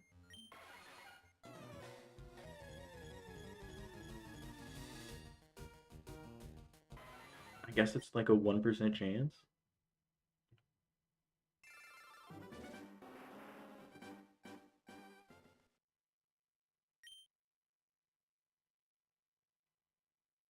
Your friend got it after 6 on Switch. It always is that way. Like, I remember when Sun and Moon first came out, and I spent a lot of time breeding for. I forget what shiny it was, but I spent a lot of time breeding for a shiny, and then my friend was just randomly playing through it for the first time and got, was it one or two different shinies? Just randomly.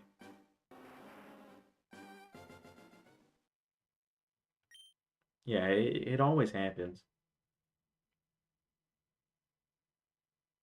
If you're looking for something cool, not only will you not find it, but if a friend ever has a chance of finding it, they will find it much faster than you.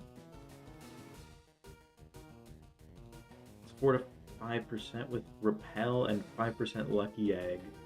Ooh, that's terrible.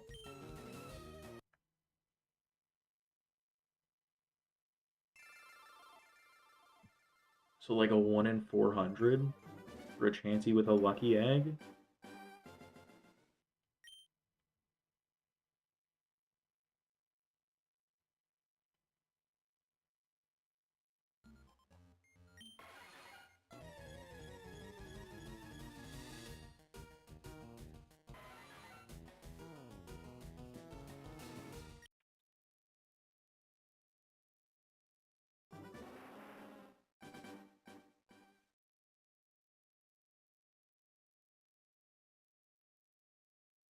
EV trained Oras and he found a shiny Machop first encounter trying to train attack.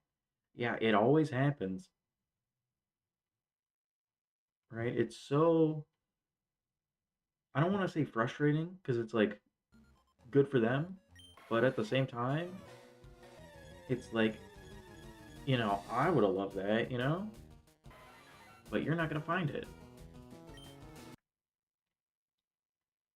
Though I have had a few random shinies. I had a few in Sword and Shield. Um, I had a few in Scarlet and Violet, but I feel like everyone had a few in Scarlet and Violet.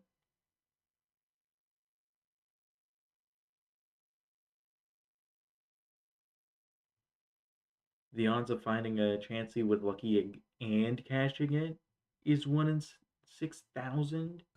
Almost bound to get a shiny before, yeah. Yeah, you would assume you would get around one shiny.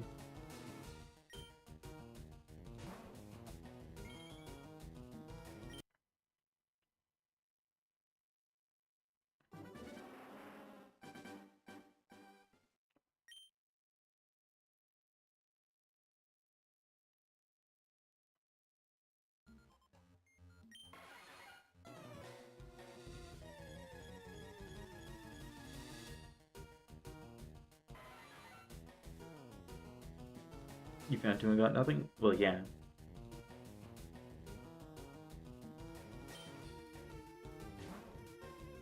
But for Safari Week, like, I guess I need to learn how the Safari even works.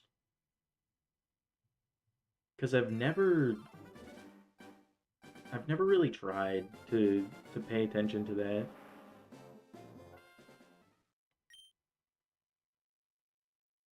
The safaris in Pokemon games rarely have Pokemon I care about anyway.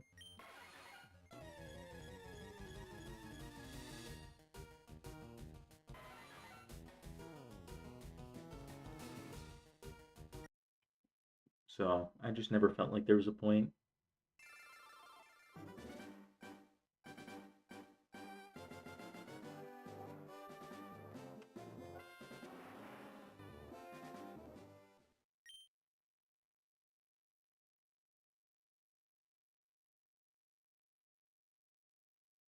You can use Pokeblocks to almost guarantee catches. Yeah, that's cool.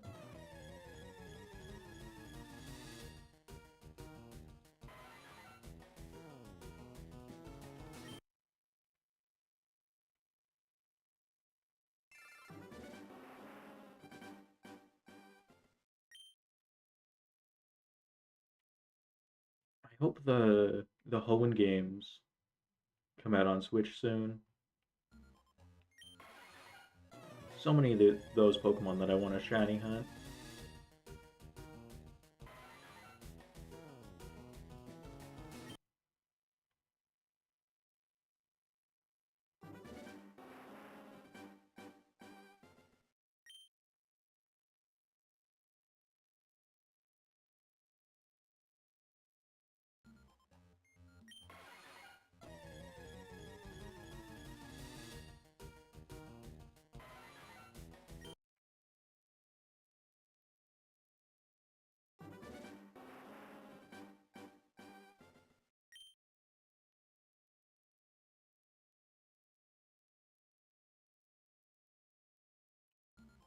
Hoenn is becoming your most replayed, but you'll do it again?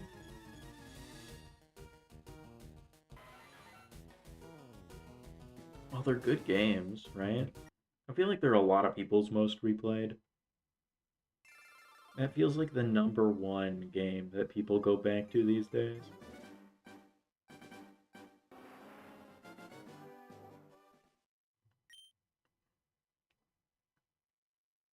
Though, I feel like in terms of full playthroughs, I've gone through probably um Black and White the most.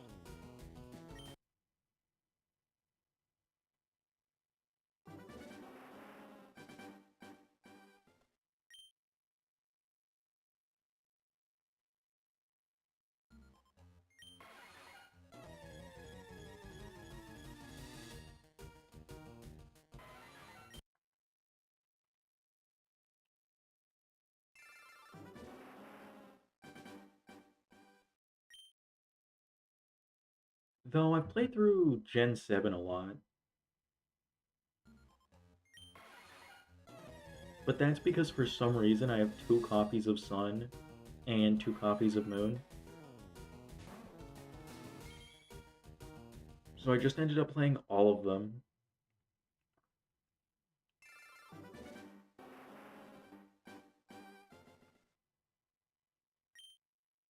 Gen 7 has grown on you a lot.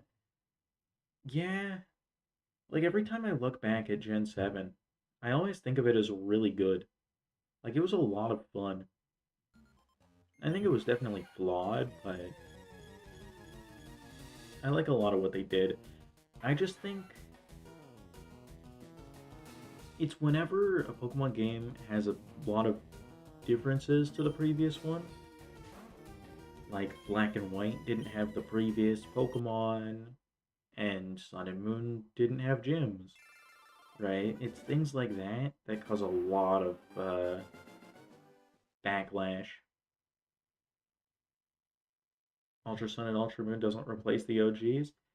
It doesn't replace them, but I think I prefer them.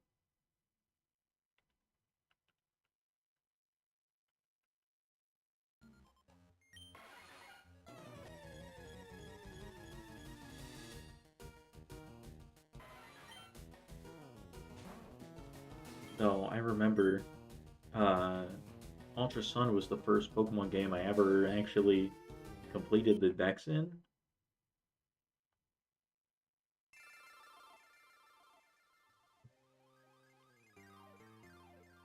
You like it over Platinum or Emerald? Yeah, because Emerald's way better than Ruby and Sapphire, and like Platinum is so good that there's absolutely no reason to touch Diamond and Pearl. Especially with how slow Diamond and Pearl are.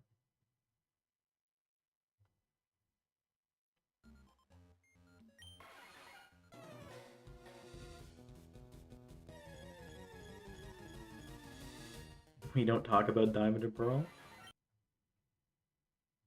Yeah, they're rough.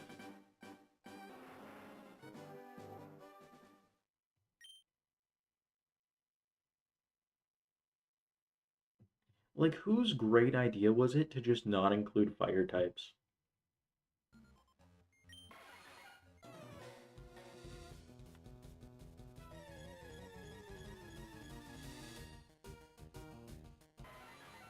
Like, I love using Ponyta.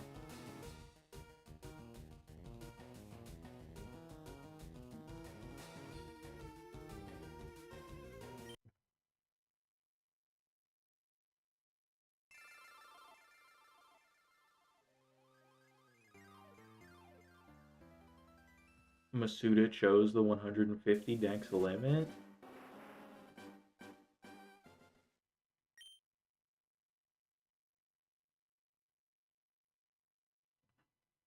It's a weird choice to be that strict about it. Especially when the Pokemon they choose for the games, it's never balanced. Like, even just looking at Gen 1, you end up seeing a ton of water, poison, grass types, and there's one dragon type and one ghost type. It's like they did a real terrible job.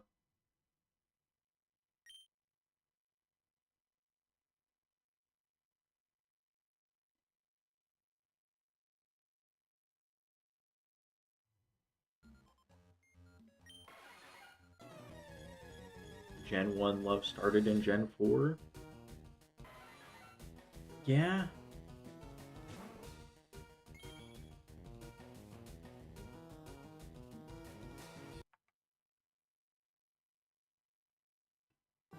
there's always been Gen 1 love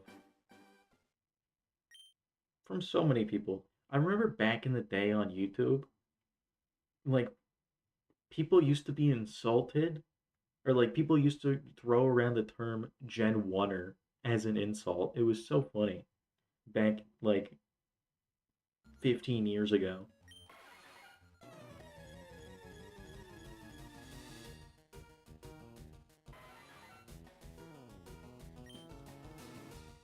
Yeah, discourse over Pokemon games has changed so much. Going from like, oh, you just like Gen 1, you're a Gen 1er, to like, oh, you bought the previous game, you're a terrible human being.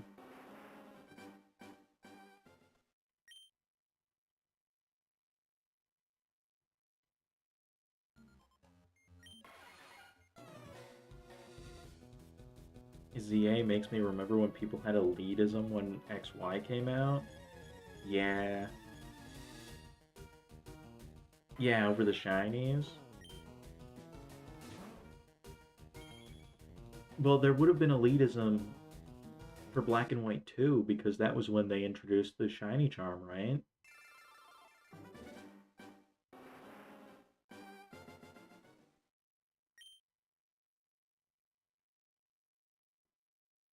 I'm glad that elitism is mostly gone. But at the same time, that elitism is way better than discourse today.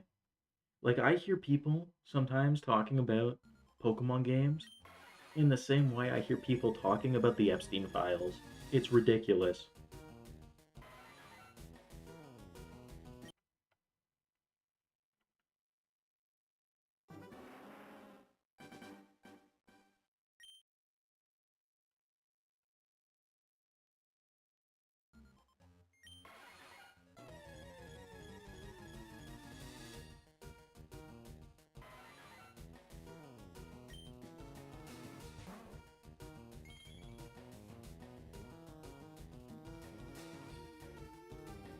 Whatever you feel like. Yeah, like I have a lot of duplicates of shinies that I just end up hunting again because why not? Like when I was uh doing my shiny living decks of ZA, there were a ton of shinies I already had, but I went through the lengthy process of getting them again anyway.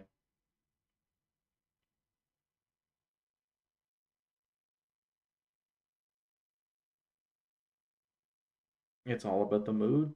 Yeah, and there's just a lot of cool hunts.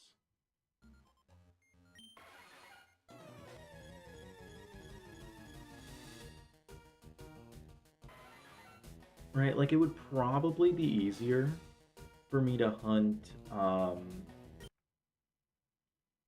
Mewtwo in like a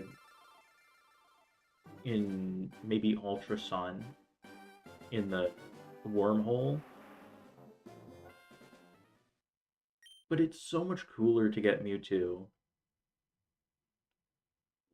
in in these games. SOS respects your time. It does. It's awesome. Though I don't know why I ever did this.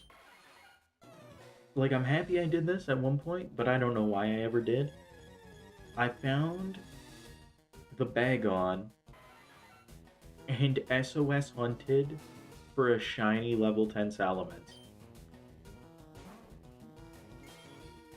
I don't know why I ever did that, but I did do it. And let me tell you, that one did not respect my time. Because even if it boosts the odds of a Salamence being the Pokemon brought down is still a 1%.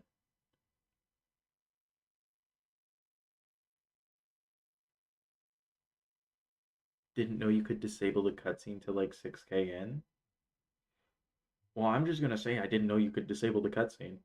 I haven't done the hunt, but and I probably won't if I get it in this game. But I guess now I know if I ever go for it. Crazy you got the Salamence? Yeah. It took I don't think it took that long.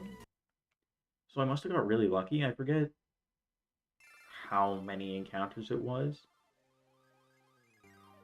But I don't know why I went for it. Like I feel like there's cooler things to get. Or like different things you can get. But it's like, oh, that would be cool. So I just go for it. I don't know. Big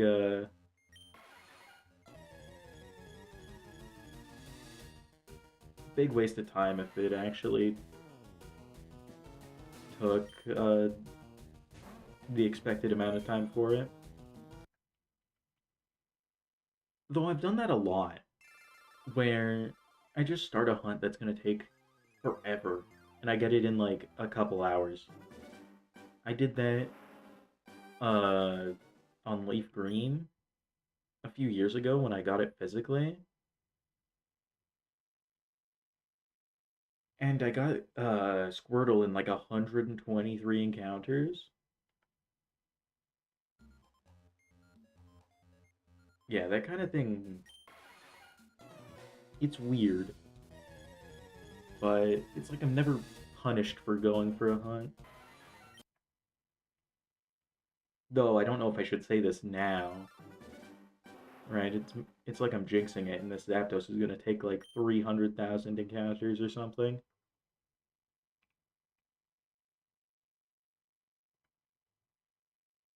Gen 7 Wimpod is a very fun hunt.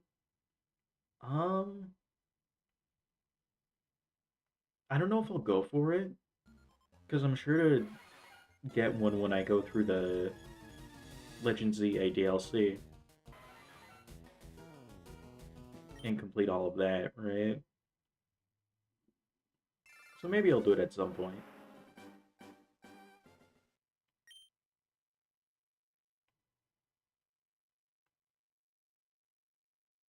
BDSP had you going 20k for a Zubat, but 120 for Feebas.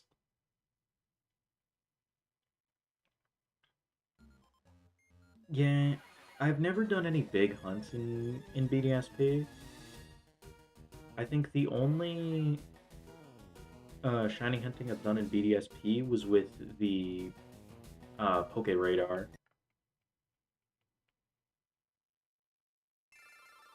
which was nice. I got a few Starlies, got a few Rowlets, got a few, I think, Mareeps. 911 Gibble, too.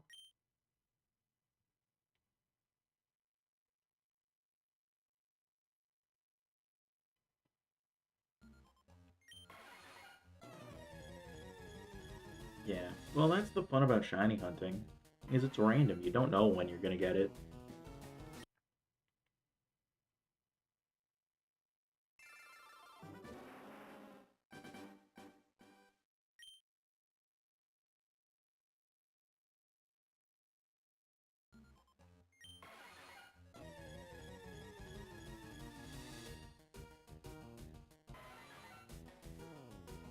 One game that has a lot of good hunts that I want to do is like just Gen 4 Diamond Pearl Platinum. Because Darkrai is cool. Shaman, Arceus. Lots of really cool ones. And I know you can do RCS in BDSP, but I just don't think it's the same.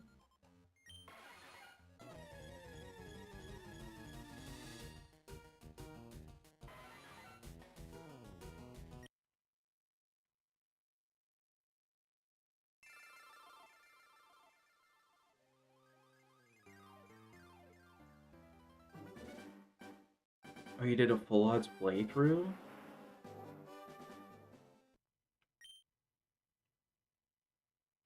I don't think I've ever done one of those. Maybe I'll do that with Winds and Waves.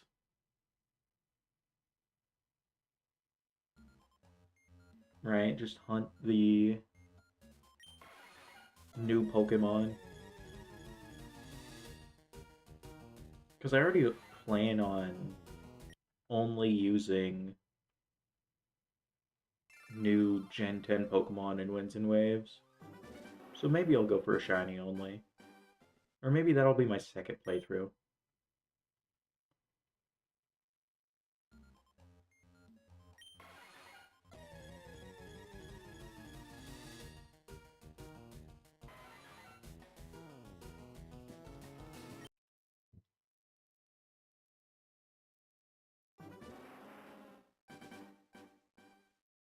But it's funny, a month before Scarlet dropped would have been, what, like 3.5 years ago?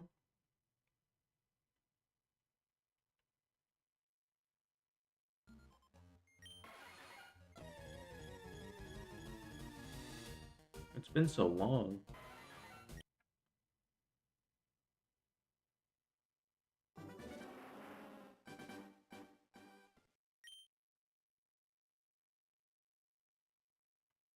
Yeah, time flies.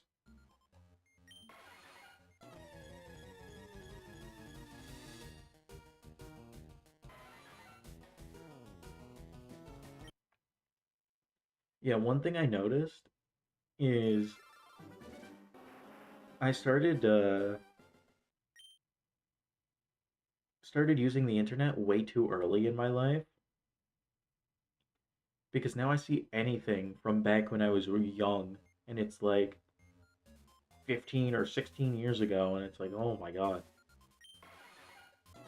Right? Because instead of most children from back then, I think I started watching YouTube when I was 3, which was definitely not good for me.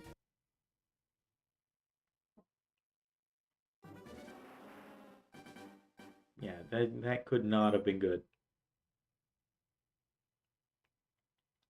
But like I go back and I watch like a playthrough of a game and it's like, "Oh yeah, I remember watching this." And then it's 2009, 17 years ago.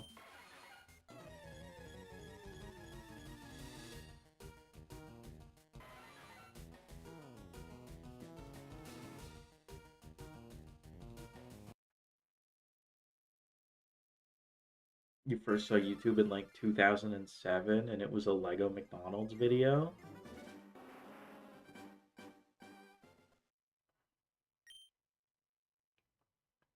Yeah, it's so great to me that just all the things I used to watch I can still just go and find. Though I remember one YouTuber got into a controversy and I was super worried. So immediately the second I found out there was a controversy, I downloaded, oh my God, I think like I spent several hours downloading like a couple playlists, like the most important playlists to me of their videos. Thankfully, I didn't need to do that, but I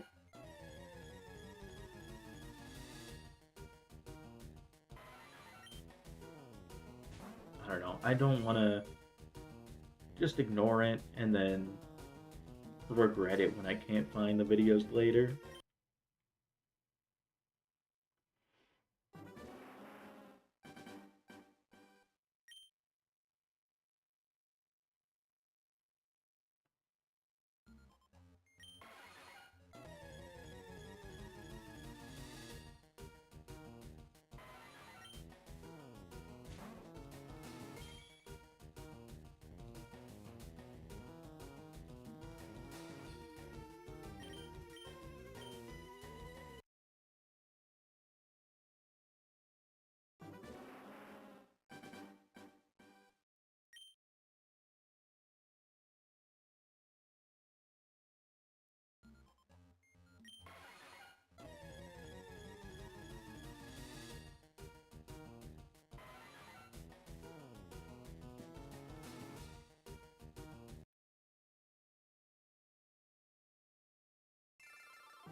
Though some things I'm kind of disappointed at how they've been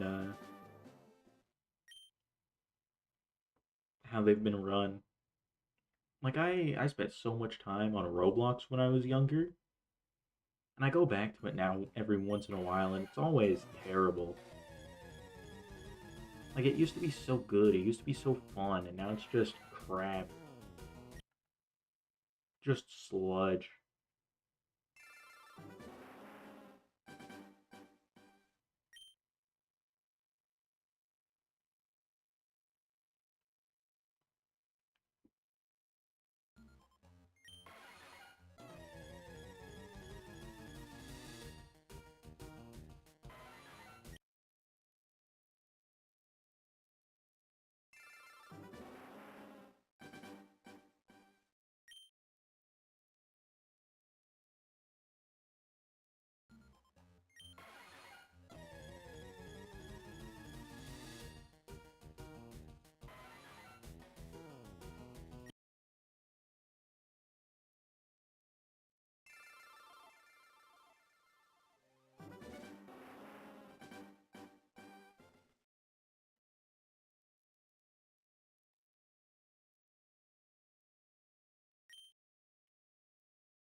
Not a single game you used to play was still there.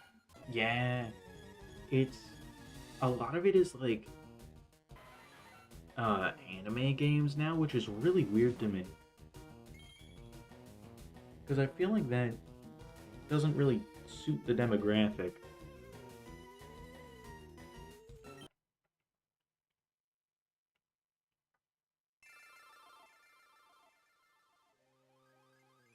It's like Fortnite before Fortnite. Yeah, Fortnite has had a lot of more recent changes that have turned it into kind of like Roblox, but I don't think it's as bad. I think it's a lot better.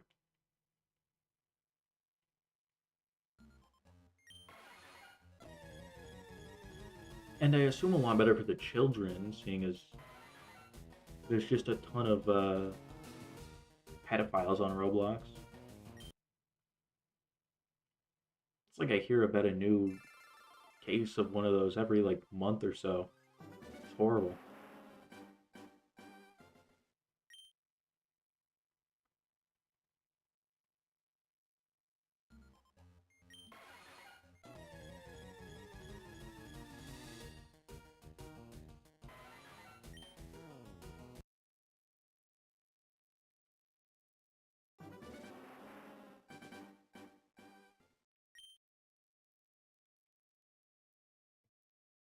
Banning people to trying to do what they want. Yeah, because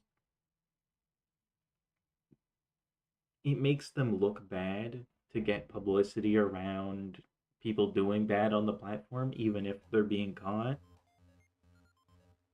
So instead of doing all they can to get rid of the creeps, they just try and silence the whole thing. It's crazy. It's horrible.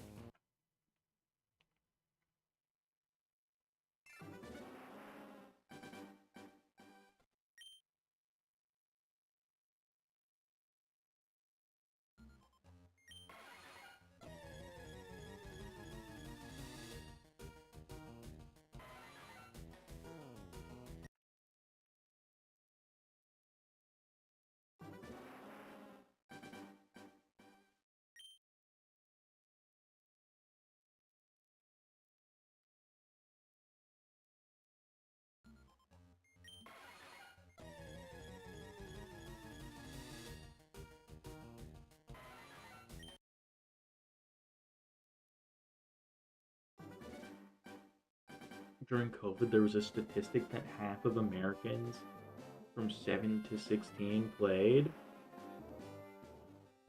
That's, that's not crazy to me.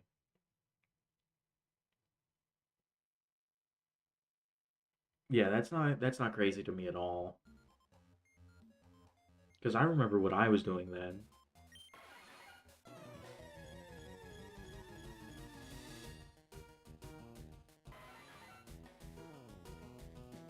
right? I put in, I think in one summer, I put in maybe 700 hours into Hypixel Skyblock.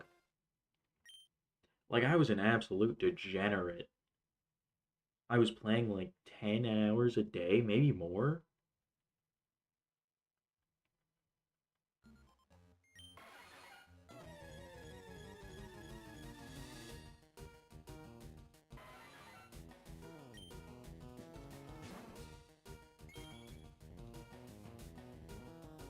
That's rookie numbers? Yeah, but it was just one summer that I did that. And I don't think uh that was all I played that summer either.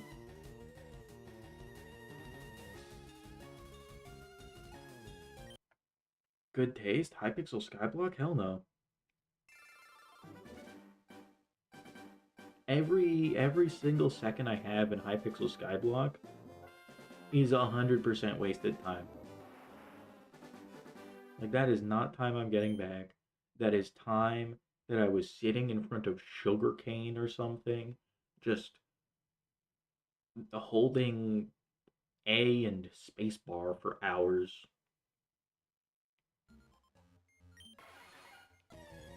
And I don't even have a second monitor.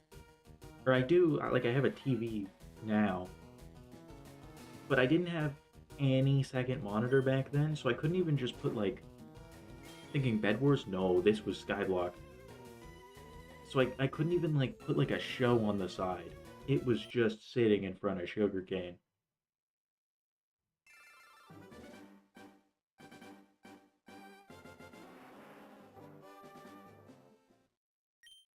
But it sucked.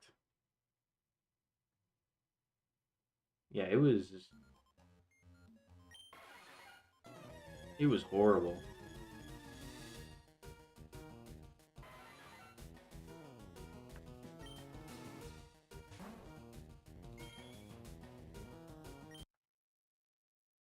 Practicing for shiny hunting at that point. Uh,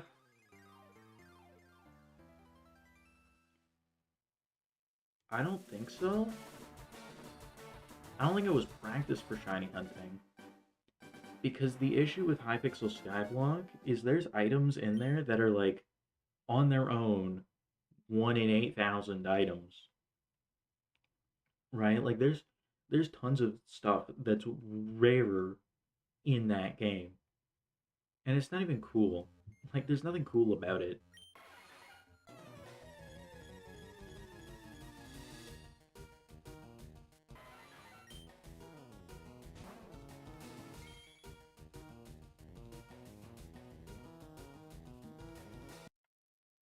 And I hate it because I still check back. Like I don't go in, but I check the forum to see if there's updates, and every time there's an update, I'm like, maybe I should go back. I haven't, but I always think about it. Never really played servers. Servers aren't as good now as they were anyways. Hypixel's the only big one left. Hive with Bedrock Friends. Yeah, that's a popular one. But servers were really good back in like I don't know, maybe 2015.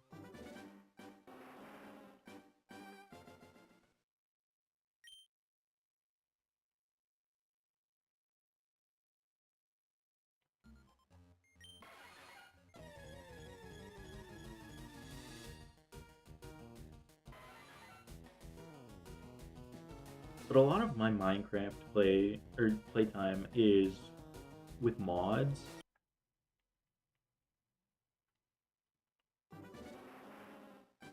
Because there's so many mod packs. Pixelmon, I never put that much time into Pixelmon. I was always more of like the tech packs, like Sky Factory, right? Like I would put hundreds of hours into each of the Sky Factories. It was crazy. It's not even that different from like each iteration of it.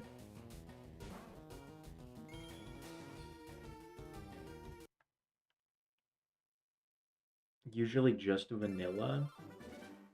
Vanilla's not bad. I don't know. I don't like vanilla nowadays because it stopped giving me that nostalgia feeling. Right? It's so different that it doesn't give me that feeling of coming home from school anymore.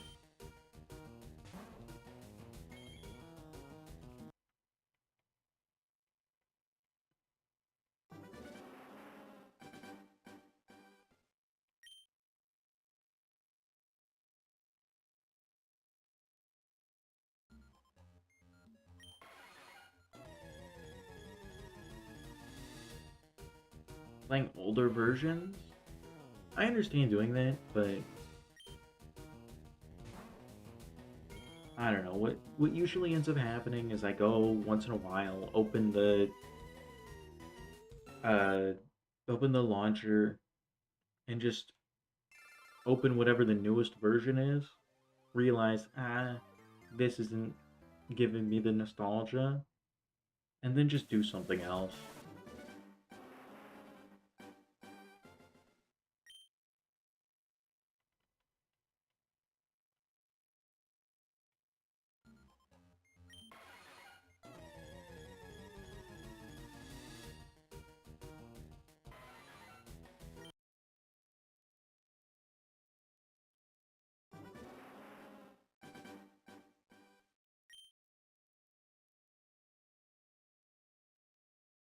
Speaking of nostalgia, Pokemon XD is coming to NSO this month, I think.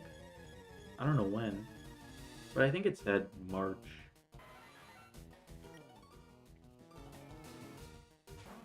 Modded Terraria? I've heard modded Terraria is really good, but I've never gotten into Terraria. I tried a couple times, but I don't know, just couldn't get into it.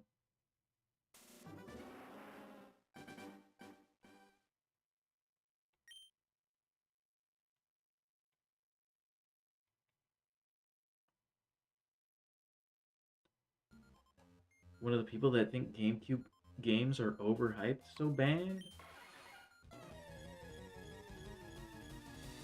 I think they're a little overhyped, but I think a big part of that is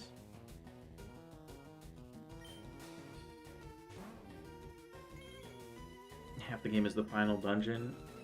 Yeah, it like they're not as good. They're not the best Pokemon games or anything, but I think they are a lot of fun to play through.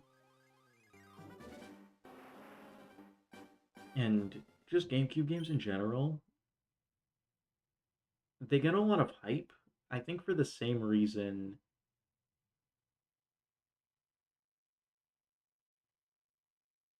um, that like N64 got a lot of hype because it was such a huge jump. And I don't think we've gotten a single jump in performance the size of N64 to GameCube since then.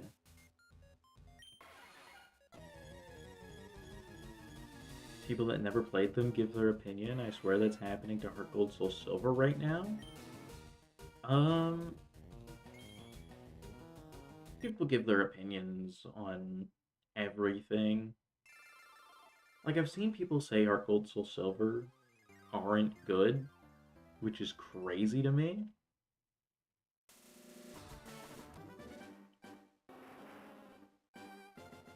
Right? Heart Gold Soul Silver are great games. Right? Not the best Pokemon games, but not bad by any means.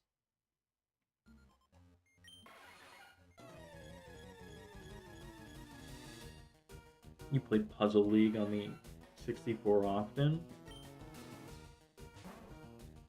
Nice. I don't regularly play any N64 games. Well, I've played a lot of Ocarina of Time, but mostly randomizers.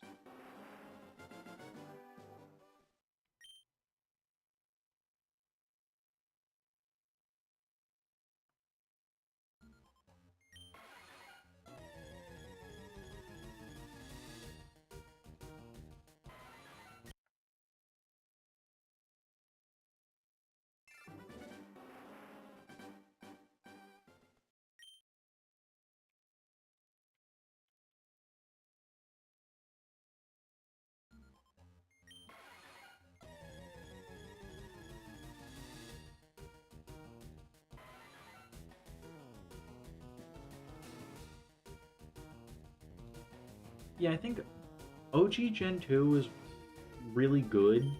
It's a huge improvement over Gen 1. Because, like, I don't think I'd ever really want to go and replay Gen 1. But Gen 2, like, I'm perfectly fine with playing through them. They're nice, they're smooth, they're fun.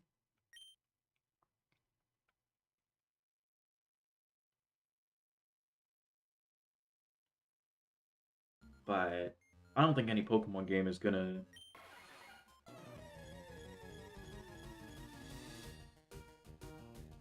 uh or like I don't think any Pokemon game, in my opinion, could beat Black and White.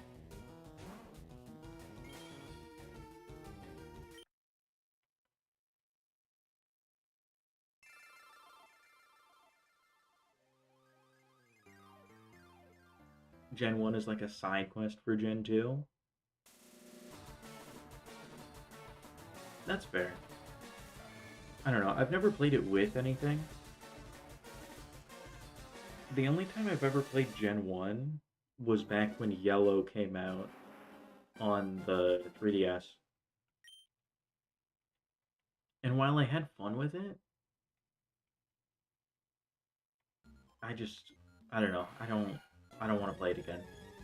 It's so slow. It's slow, it's clunky. It's not like there's a lot of Pokemon that I haven't used in Gen 1.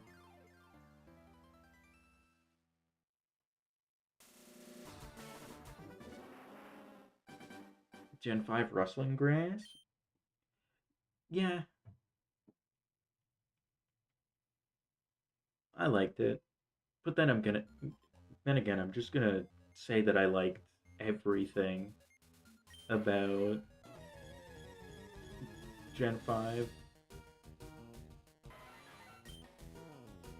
Like, I still think Gen 5 are the best looking Pokemon games. Maybe Winds and Waves is better, but I prefer Gen 5 over Scarlet and Violet.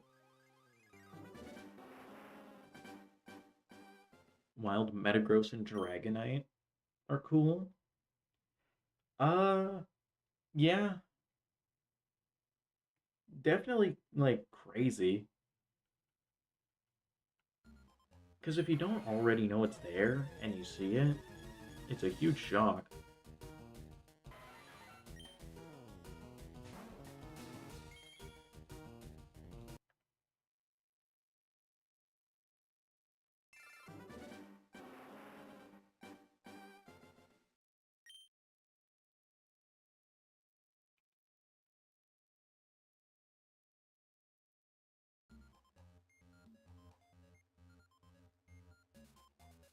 Heart Gold, Soul Silver, and Gen 5 just look so great. They do.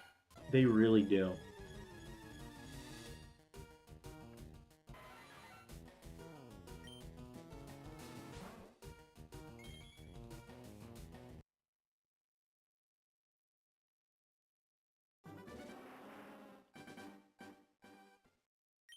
There's something just so comfortable about playing those games.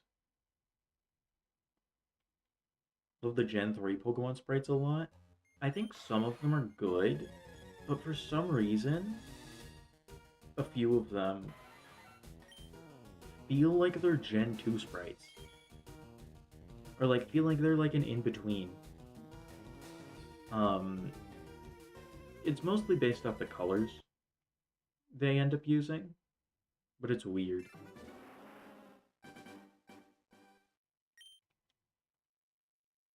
Though for Emerald sprites, those ones are probably the best of the generation.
A lot of Fire Red Leaf Green sprites try to match Gen 1 poses. Um, yeah. Yeah, that probably also is part of what makes them feel like earlier gen sprites.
I'm tempted to hunt uh Shadow Lugia when XD comes out on NSO. My only issue with that is I feel like that's several hundred hours for a single hunt.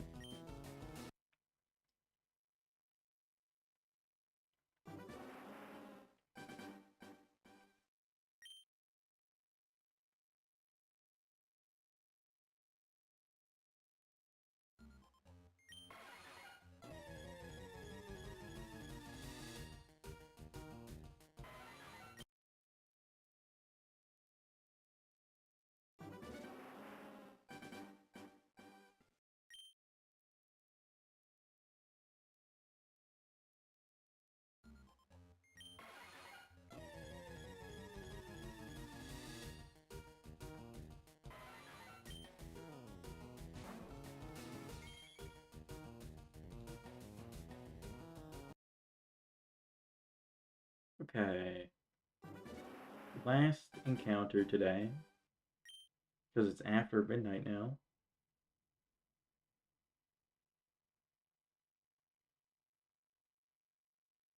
You don't think you're gonna play them on NSO? You want to do a badge quest with a shiny from them? Ooh. Well, you could do, I think, any game, right? Because you can still transfer it all the way up to home. So you could choose any game to do that with.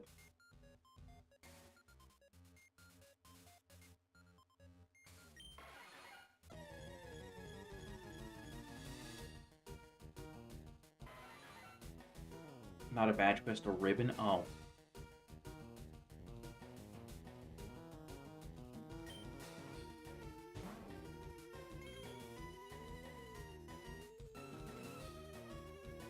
That's fair. That's definitely the game I would choose from if I wanted to do a ribbon quest, which maybe I will at some point. But that is it, because it's 12:03 a.m. and I'm tired.